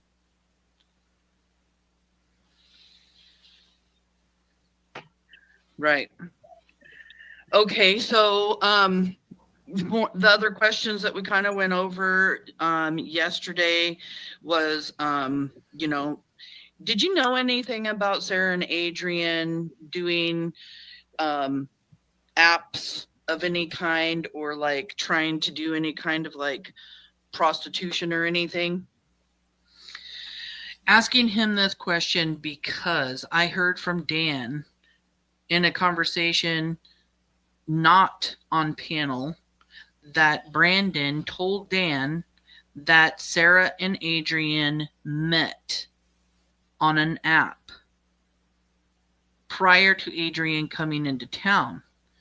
Also because Brandy confronts Stacy Wandra, and Stacy tells Brandy that there was an app that Sarah and Adrian were using to do some kind of ladies of the night thing, or some other way to like scam money out of women or something. I did not hear it from them. If they were, I'll say it like that. Okay, and he'll say it like that. I don't know if they were. I'll say it like that. Why do you say it like that? You either know that they were, or you don't know. Why is every single question the answer to every single question, I should say, so weird? Like, did you know anything about it? I mean, if they didn't tell you, did you know anything about it? Not really, no. I don't really remember them telling me one specific app that was doing something like that, other than just like Instagram, Facebook, Do you know anything about them? But then we're sitting here talking about this, and then he says, I don't think of anything or a specific app. And then he mentions Instagram and Facebook, where we know Adrian has all of these really strange, weird accounts, fake accounts with women pictures, almost like he's catfishing men or doing something else It was a huge rabbit hole. I dare anybody else to go through it. I'm just saying. But why then are you mentioning Instagram and Facebook if you don't know anything about it? Let's rewind and listen to his wording here again. Did you know anything about it? I mean, even No. if they didn't tell you, did you know anything about it? Not really, no. I don't really remember them telling me one specific app that Okay. was doing something like that, other than just like That was doing something like that, other than like Instagram or Facebook.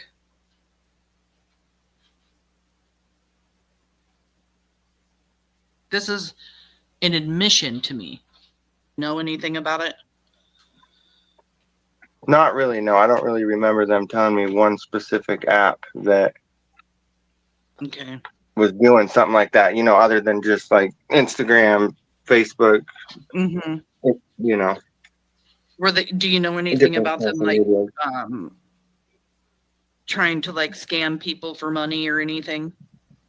I think I kind of picked up on that a little bit as time went by. Okay. I heard that rumor one time, I can't say that I didn't. Do you remember where you heard it from?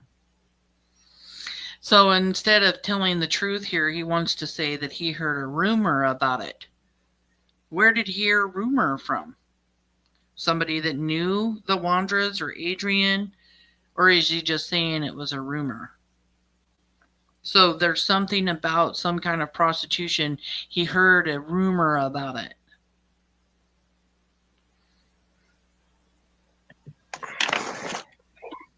There's rumors going around the town if that was something that was happening. And I asked you this yesterday. I want to ask you again because everybody wants to know. Were you the person that is walking around the neighborhood in that picture that went around on the news, that's gone around YouTube? You know the one I'm talking about, the guy with the hat, the cutoff shirt and shorts and stuff walking in the neighborhood. Was that you? No. He denies that that is a picture of him. Everybody thinks that that is a picture of Brandon. I have not yet made up my mind. Sometimes I think that it is. Sometimes I think that it's not. It's not a very clear picture, but I can say this. The man resembles Brandon, especially in the fact that he's wearing the same kind of clothes that Brandon would wear. And that there's never been a man come forward and say, hey, that's me walking around. And I have also heard, not confirmed, that Brandon told Josh from the lab that that was him. But I don't know if that's true or not. I was just told that in chat. Matter of fact, I need to ask Josh about that. But a lot of people believe that that is Brandon. It's the same kind of cutoff shirt he wears, same kind of hat. I've had people send me pictures of what Brandon's shoes looked like back then, and even the shoes are the same kind of shoes as the guy walking around the neighborhood. It's just not a very clear picture. Okay. I don't think that was my picture at all. It doesn't even look like me. And in fact, that person looks a little bit skinnier and may or may not have tattoos in places that I may or may not have. And then he wants to bring up the tattoo things. I've showed clips of it before.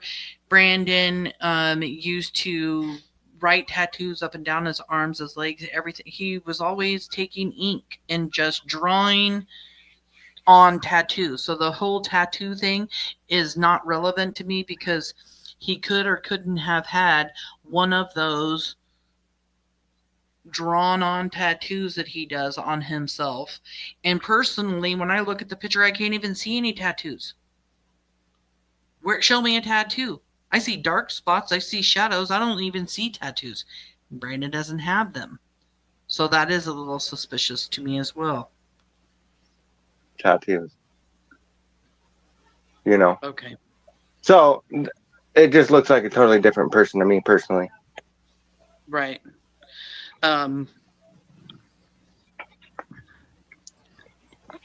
So, did you ever know of or hear anything about anybody in the house selling or transporting drugs or any of that kind of thing?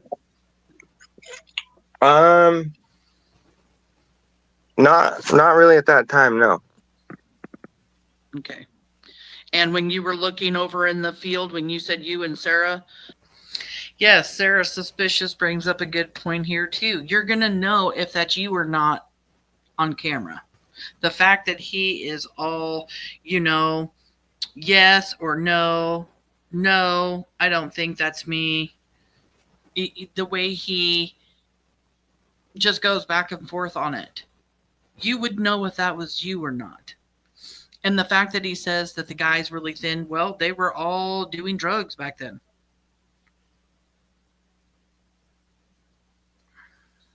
Or not in the field, but when you said you and Sarah were out looking around, did you guys look in the field over there for Michael or down by the river or anything?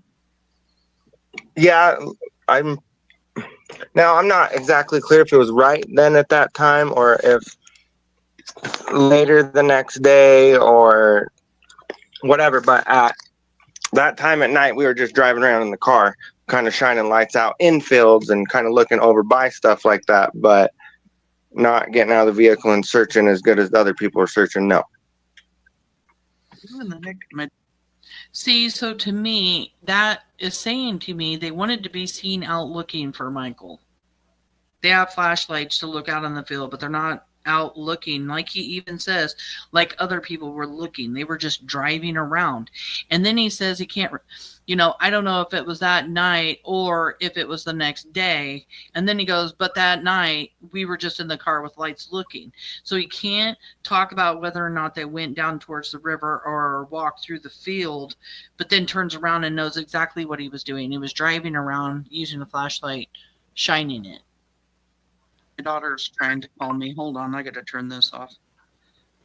Give it to anybody or anything? Still trying to look in all that. Your car back to the house.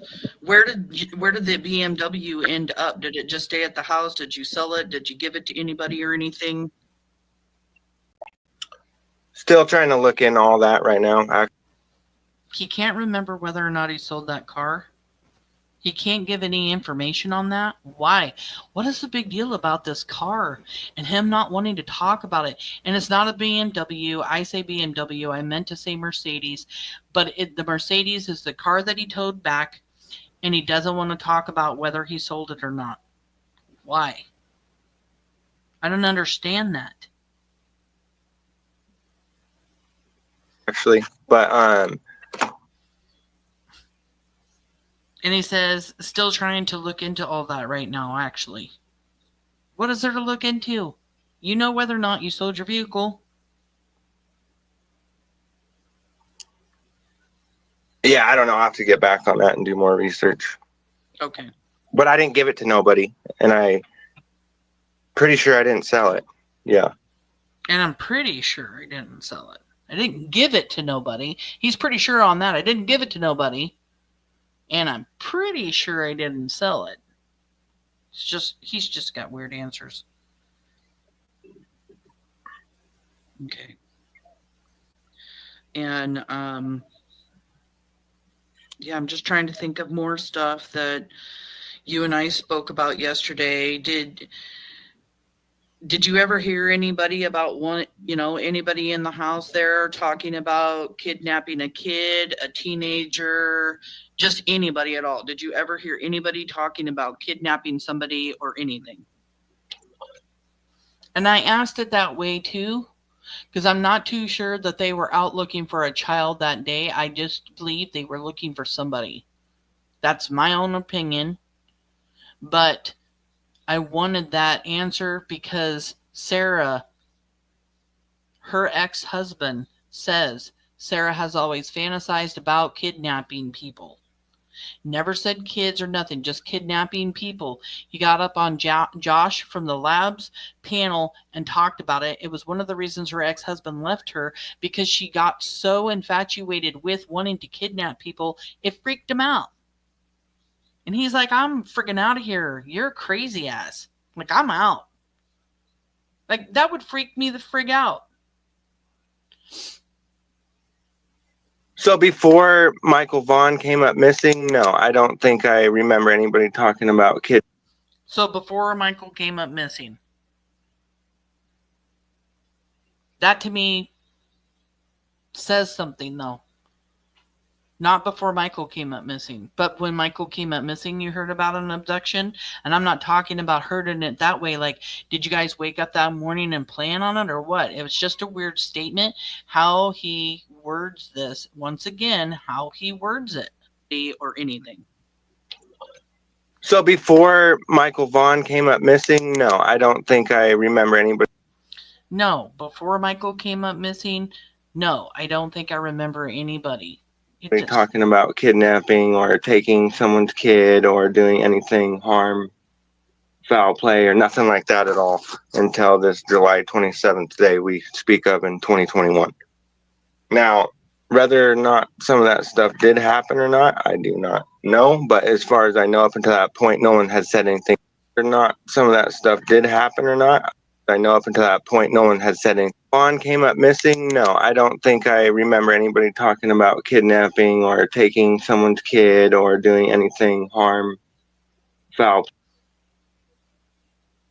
Taking someone's kid or doing anything harm, foul. Like, he's talking about foul play here. Nobody asked him about foul play. Nobody said anything about doing anything to Michael Vaughan. I just simply wanted to know if you heard anybody in the house talk about kidnapping somebody before. It was a simple yes or no question. And he goes on and on and on about it. And even mentions harming. Because that's what happened. And he knows it.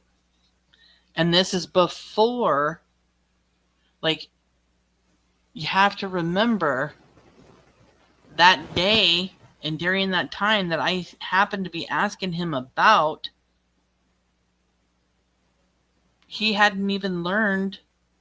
Oh, no, never mind. Play or nothing like that at all until this July 27th day we speak of in 2021. Now, whether or not some of that stuff did happen or not, I do not know. But as far as I know, whether or not any of that stuff did happen, I do not know. What do you mean you don't know? You're a suspect, Brandon. And Michael Vaughan's abduction and murder. You know something.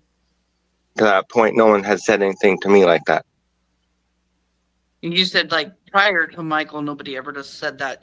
Did anybody ever mention or talk about it after Michael came up missing? Not necessarily. Why is he pausing? Needing time to think, Brandon? Lost your words? Get your shit together. To me, but like I say, I'm still going over a lot of things, and this isn't really settled in my mind either. And I'm still going over a lot of things, and this hasn't really settled in my mind either. He talks so much about, like, settling in his mind. Earlier, he was talking about, being panicked, being freaked out, all of this stuff. All of these things that he's talking about are all a reflection about the feelings that he has had and that he has carried with him this entire time. You can feel it, see it weighing heavy on his shoulders. Yet, Brandon, you won't tell anybody what happened. You won't tell anybody where Monkey is. But we can clearly see that you have involvement. It is perfectly clear. Listen to your words, which I'm sure you did after this live, because you took off 2 days later thinking you were going to run and hide from law enforcement. I'm still kind of going over the things that happened, places, times, all that of that day, before that day, after that day, everything. Right. So, I mean, And then he's talking about he's going through all the times in his head and everything else about the days before Michael's disappearance, the day of Michael's disappearance or abduction, the day before Michael's abduction, the day of Michael's abduction, days after Michael's abduction. Why is he going over all of that stuff in his head? He's reliving this event every single day over and over and over in his head. That's why. I do believe that Brandon is a good person to an extent. It just pisses me off that he won't say what happened and what. He is a coward. He is scared. He does not want to be in jail. He does not want to be in prison. That is why Brandon won't tell the truth. He is scared. He is a coward. Brandon, how scared was Michael when you guys abducted him? How scared was Michael when you guys took him to your mom's house?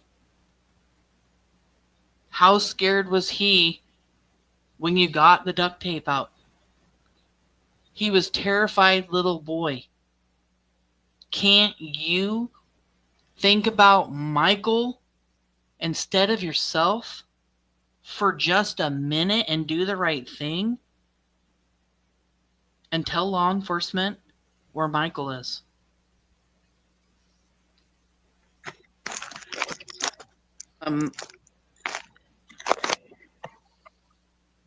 I know you said yesterday that you guys did a lot of traveling places and everything with like taxi service and, driving around. Did Adrian ever drive any of the taxi vehicles? I'm pretty sure he did not. No. Okay. And did you guys I mean, travel Go ahead. What's that? No, go ahead. You can keep talking. Sorry. No need to apologize. I'm just saying that, I don't really recall him driving their vehicles around, and I'm pretty sure they met him the first time in the very beginning by offering him a ride. Now, exactly where that was or where they picked him up or found him or this or that, whatever, I'm still going over that too. But he's saying he's still going over that too, but he told JLR that taxi ride to pick up Adrian, they picked him up at the airport, but Stacy says Sarah told him he was behind a dumpster in Caldwell. I'm pretty sure they did not just let him get in and drive their cars where he wanted to go. No. Right. A very long explanation to whether or not Adrian drove their vehicles. Now, Stacy wants to say things without being asked, even just blurting it out in the mid conversation. Things like, and Adrian never drove the vehicles either.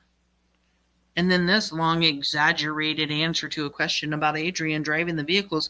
I'm really starting to wonder if Adrian did drive the vehicles. If anybody has any information about Adrian Lucian driving the Wanderers taxi service taxis, please call law enforcement at 208-642-6006 or email findmichael@fruitland.org. You can also email me if you know anything about it. I can pass it along to law enforcement, but I am starting to really wonder whether or not Adrian did drive their taxi vehicles. So let's find out. If you live in Fruitland, you ever took any of the taxi rides or whatever? Shannon, if you're here in chat, I know you were working as a bartender at a bar there in Fruitland. Did any of your customers ever see Adrian driving one of the taxis? Maybe law enforcement has this information and I just don't know because I'm not privy to all information. But why does Brandon want to have such a huge explanation? And why does Stacy Wandra, just blurt it out of nowhere? No, and he never did. I'm starting to wonder. Okay. If you want to do something like that, he'd have to ask Stacy, Sarah, or Brandon. And then from there, he would have to ask Stacy, Sarah, or Brandon. Did he really just talk about himself in the third person? Are you serious right now? What? their cars where he wanted to go? No. Right. Okay. If he wanted to do something like that, he'd have to ask Stacy, Sarah, or Brandon, and then from there, He would have to ask Stacy, Sarah, or Brandon instead of he would have had to have asked me or Stacy or Sarah. Yeah, he's nervous about something. we would have to see where they wanted to go, how much time it would take, how much it would cost, a lot of things to go into effect there. Just And yet he's still going on and on about it, almost like the rides did happen, because we would have to look into where they would want to go, how much it would cost and all of this. Well, we're talking about Adrian driving the taxi. You're saying that he didn't.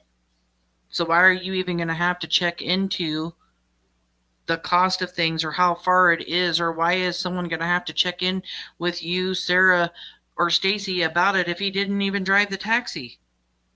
kind of thing. Right. Did you in any time ever suspect? I just can't. I cannot with Brandon. How frustrating.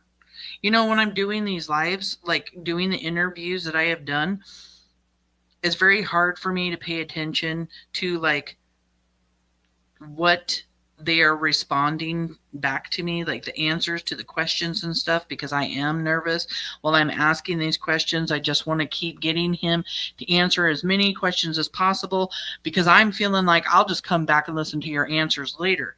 Of course, I listen to them well enough to be able to respond and ask more questions if I need to, but the details of it all, going back over this, I just cannot believe how many slips and how crazy he sounds when he's talking. He sounds like a lunatic. That Stacy had done this with Michael, that he kidnapped Michael? Their cars where he wanted to go. No. Right. Okay. If he wanted to do something like that, he'd have to ask Stacy, Sarah, or Brandon, and then from there, we would have to see where they wanted to go, how much time it would take. And right there, he pauses for such a long time, because if he wanted to do that, he would have to check in with Sarah, Stacy, or Brandon, and then we would have to see where they'd want to go or how much time it would be. It really sounds like Adrian was driving the taxi. He paused because he realized, he said, if that would have happened, he would have had to have asked basically one of us. And then we would have to ask about where they want to go and how much time it would be that he would have the vehicle. Why do they both want to deflect away from that? And then we know about this app that him and Sarah wanted to set up that Stacy talked about. Are they deflecting away from the fact that Adrian drove the taxi because he was using the taxi service for some kind of ladies of the night, is what I'm starting to wonder. Take, how much it would cost, a lot of things to go into effect there. Yeah, it is a lot of things you would have to look into and go into effect there, Brandon, but I thought you said that Adrian didn't drive the taxis. So why are you explaining it like he did? Kind of thing. I have to write down this timeline, because he literally is making it sound like Adrian drove the taxis. This is at 47 minutes, by the way, if anybody is writing anything down in their notes.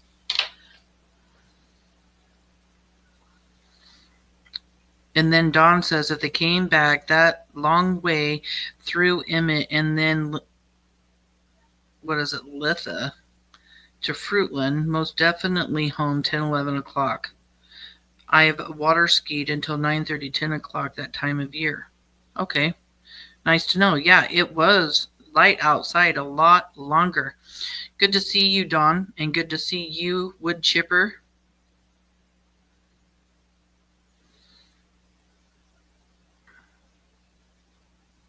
Right. Did you in any time ever suspect that Stacy had done this with Michael, that he kidnapped Michael?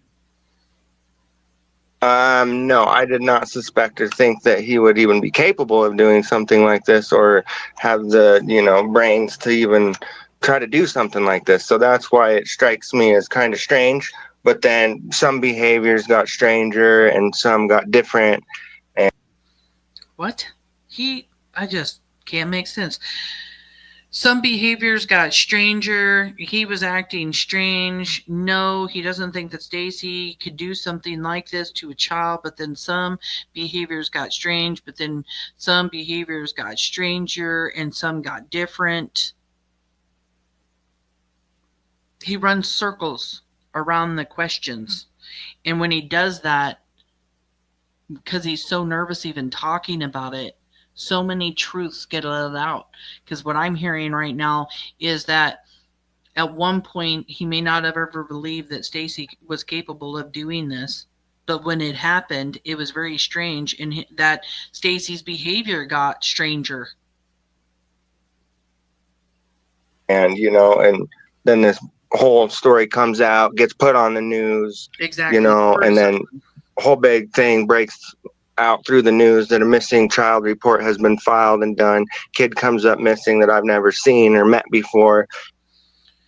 Kid comes up missing that I've never seen or met before. He has to deflect away from the fact that he knows anything about Michael, and he's going off on a tangent, guys. Here he is going off on something.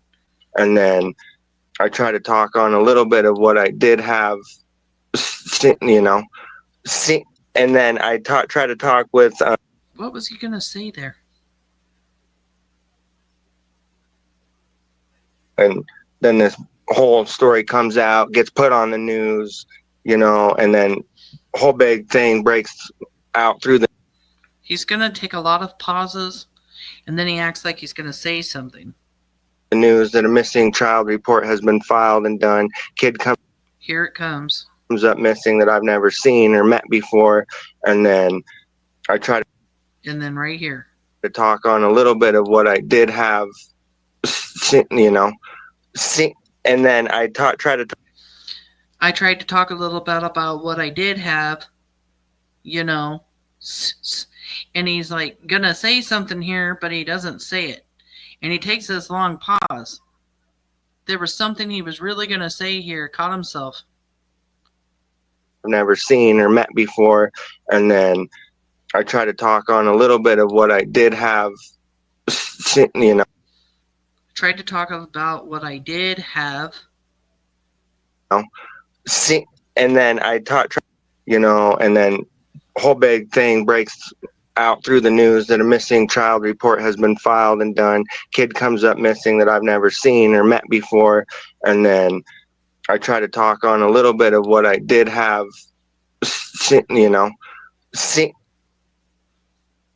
and then I try to talk with some guy that did it. That's just really strange that he said, I tried to talk about something that I did have, and he says did have, or that I seen maybe that he was going to say. I don't know, but very big slip up there. Just don't know what he was going to say. Strange. Investigation channel or something, and I don't want to say names or this or that or whatever, but it was the JLR guy or something in a different part of the country than when I was living, and I wasn't quite sure that who I was talking to at first, and they just were calling, asking a couple of questions, this and that, and then it got into something that turned into kind of a YouTube broadcast, and then it kind of got published and just went and took off. And before I even knew what I was talking about or getting involved with and this and that, it takes off to be maybe one of the nation's biggest things that has ever happened. Oh my God. He just can't talk. Maybe one of the nation's biggest things that's ever happened. He acts like it's like some top secret thing that he had this interview with JLR. Call it what it is. It's an interview with JLR, and he published it and put it out on the YouTube streets, and you didn't like it. Because you didn't even know you were a suspect yet when you talked about it, drinking all your beers, sitting in that hot tub, and a week later, boom, blam, you're a friggin' suspect, and you're just like, oh shit, maybe I shouldn't have said anything last week. nation's biggest things that ever happened. The craziness, the weird wording. It's just, I don't even know what to say about it. He's just weird. Top 100 wanted people, or you know what I'm trying to say. It's Right. just. No, I don't know what you're trying to say, Brandon. Speak English, speak clearly, speak in the right sentences. It's just, yeah, word salad. Word salad. Yeah, it's gone pretty crazy. Blows my mind. Stacy's gotten up on panel and talked to a lot of people, that he's, came up on my panel and talked with Brandy and stuff. So, Yes, ma'am.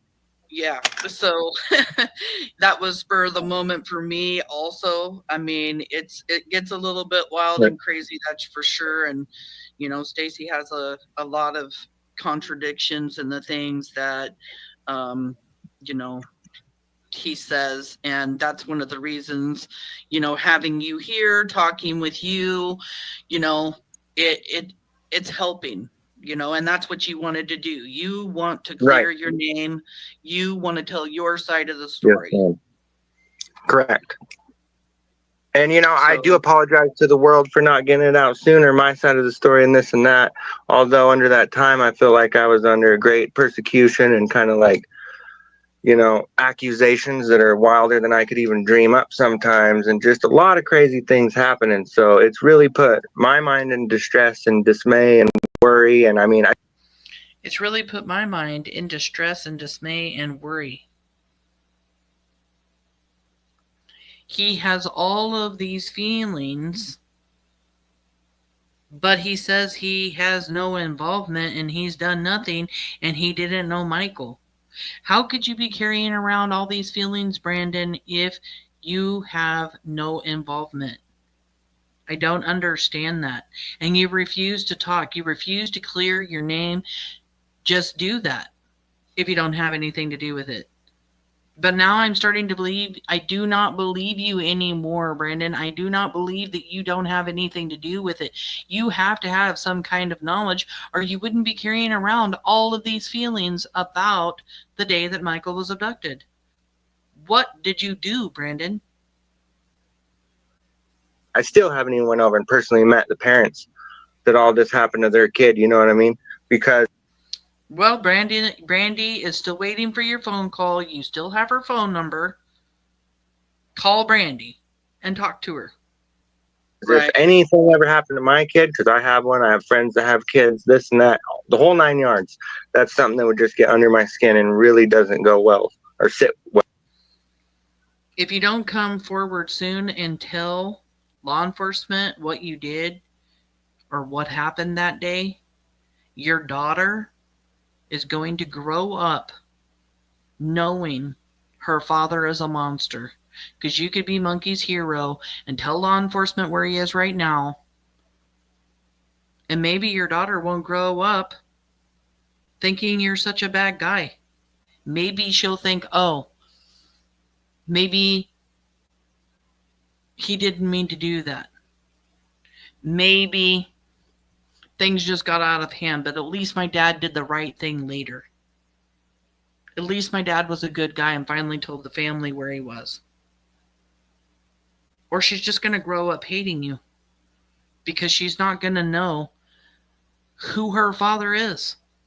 Is my father a bad guy? Did he really abduct and kill some 5-year-old little boy? I want to say your daughter is a teenager now. She's not stupid and she will figure this out, especially when handcuffs get put on. Well with me. So it's just, like I say, a lot of mixed emotions on it and heartbreaking story and just not cool in my eyes, in my book, everything. Yeah. Well, I appreciate you talking with me. I really do. I'm glad that, you and Daniel Guthrie reached out and, you came up here and that you wanted to talk. I'm going to stop tonight's live right there. And I've got another little thing I want to play everybody from Brandy, an earlier thing.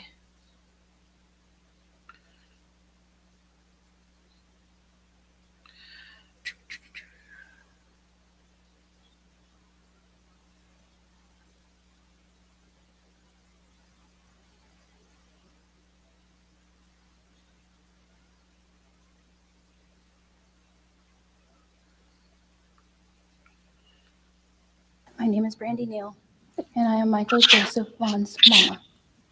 That smile was one of our most excuse me, favorite camping trips. He got to see his first beaver dam. Oh, gosh, no. Go back. My name is Brandy Neal, and I am Michael Joseph Vaughan's mama. That smile was one of our most... My name is Brandy Neal, and I am Michael Joseph Vaughan's mama. That smile was one of our most favorite camping trips. He got to see his first beaver dam, and he got to catch so many frogs that day. His beautiful blue eyes. He was so happy that day because I promised we would go get ice cream cones. He laughed so hard because his baby sister got to have her first ice cream cone, and it was everywhere. Our family is broken without him. We miss his laughs, his smiles. We miss his hugs. We need him home.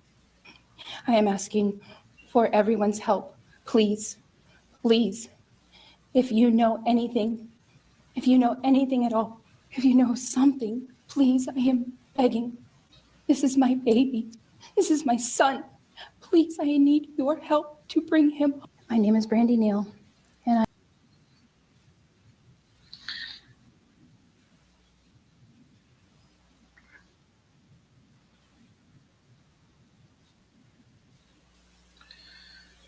Brandy wants to know where her son is. If anybody has any information, please, please call law enforcement. It is time for anybody that has any tips to please bring those tips forward to law enforcement. They are needed now more than ever. It will help make the case stronger than it already is. We are Monkey's Army, and we're never going to stop advocating, bringing awareness to Michael Joseph Vaughan. He was 5 years old when he was abducted from Fruitland, Idaho on July 27th, 2021. Only 5 years old, and was abducted by monsters in his neighborhood. If you have any information, you can collect over $52,000. You can remain anonymous. Brandon, come forward and tell law enforcement what you know. Anybody with any information needs to step forward. Where is Michael? That is the only question we have now. Where is Michael? His family deserves to have him home and put him to rest. It has been almost 4 years. We're creeping up on 4 years. That's insane. The Vaughan family thinks about him every single day. They miss his smile. They miss his hugs. They miss his love, his face. They miss spending time with him, watching him grow up, missing his birthdays. They've just come to the realization that their son is no longer here. And now they just want to bring his body home and put him to rest. Brandy is so very sick with her liver disease. She's afraid she's never going to know what happened to Monkey. She deserves to have answers. The Vaughan family deserves to have answers. Justice is coming. Charges are coming. If the death penalty is on the table, you will all four meet the firing squad unless you tell law enforcement what you know. Adrian Lucian, if you're out there, I see you creeping around on my Michael Vaughan Facebook page. Don't think I don't see you creeping around on my Facebook too. Creep around all you want. If you want to know who I am the woman doing what I have to do to help find justice for Michael Joseph Vaughan, to help the Vaughan family. I'm never going to stop. I am part of my Monkey's Army. Everyone in chat is Monkey's Army. We are never going to stop searching for answers and fighting for the Vaughan family. Adrian, if you know anything, it's time you come forward. If any of the other suspects come forward, are they going to say you had something to do with Michael's murder? Are they going to say you're the one who abducted Monkey? Do you want your name to start getting thrown under the bus, Adrian? Because I do believe you were set up in a way. I do not believe that you had any hands-on involvement in abducting Michael. I really don't. That's my own opinion. I do not believe that you do. And if you don't, talk to law enforcement. Tell them the knowledge that you do have. Stop playing games. Stop pretending like you're a paranoid schizophrenic when you're taking your medication. When you're doing well. When you're doing better now. It's time to talk.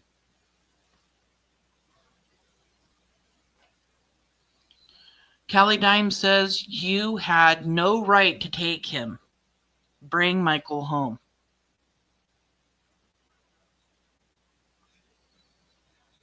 Jemima says, please. Oh, well, you're saying please give me a thumbs up. Y'all can give me a thumbs up. It helps bring awareness to Michael. It's just time for Michael to come home. If you have any information about Michael's abduction or any of the four suspects, if you've heard any rumors even, let the police decide whether or not your tip is credible. If you think it's a rumor, if you heard something, anything, please call law enforcement 208-642-6006 or email findmichael@fruitland.org. Thank you for sending all your love and prayers. I know the Vaughan family appreciates everybody that's here for the continuous prayers and support for the Vaughan family and for being a part of Monkey's Army. I appreciate you. I appreciate all of your support. I will be going live again on this tomorrow. I want to finish this before I do my live on Kyron. Kyron will come after we finish this exclusive interview that I did with him. I want to keep going through that. I can't believe I have 1, 2, 3, 4, 5, 6, 7 different red flags or slips or something crazy that Brandon Shurtliff just said. I'm just actually pretty shocked sitting here going through it and rewinding and playing and rewinding and playing and hearing all of the crazy stuff. Like, I'm really starting to believe that Adrian drove those taxis. I'm really going to go through that again. That was at 47 minutes into this replay here. He does not deflect very well. Brandon does not want to give a time frame. This time frame stuff, like, if he gives a time frame, then it puts him in these places that he doesn't want to be for longer periods of time. So if you go back and you listen to anything that Brandon has to say, and you listen to when he's talking about his time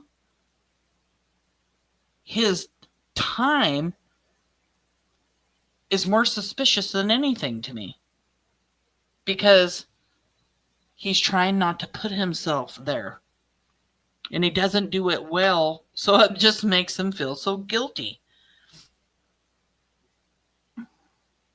Callie says anything. It doesn't matter how small you think it is. Call the tip line.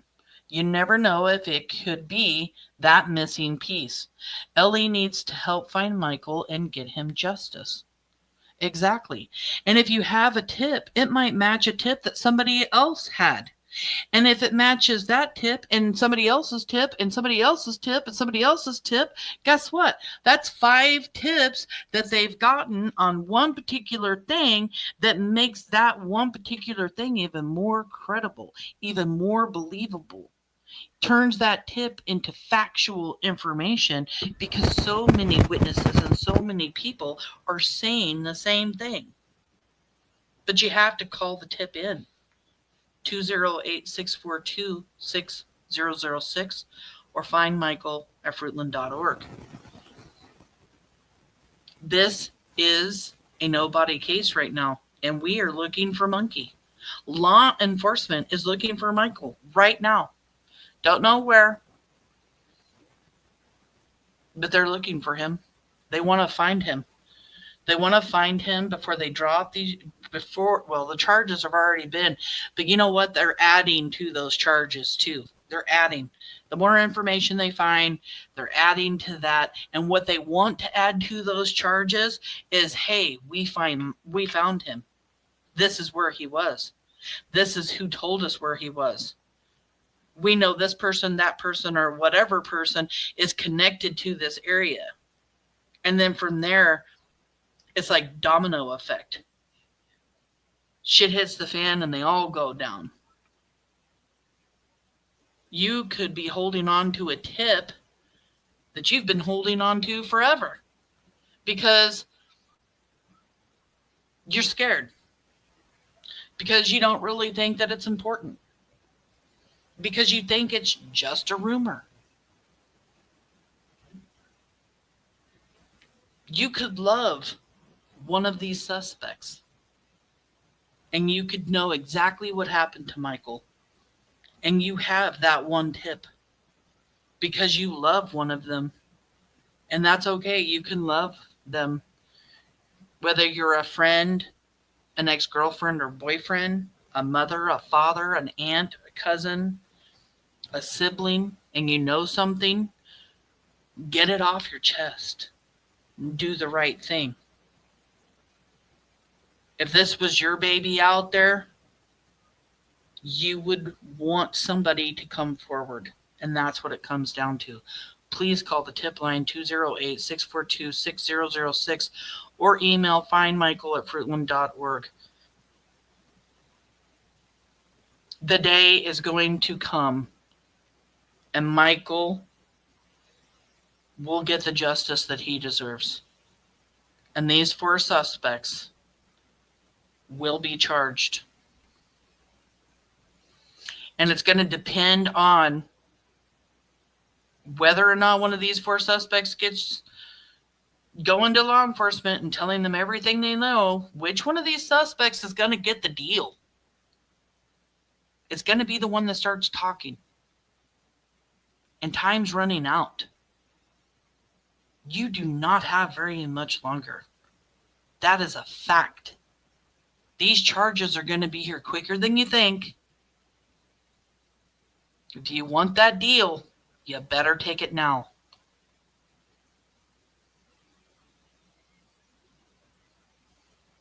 Darzilla, thank you so much for the $10 super chat. Let's see what you say. Brandon, please go to LE with what you know. Monkey deserves justice, and Brandy needs to bring Michael home. Thank you so much for that super chat. I appreciate you so much. Thank you for being super.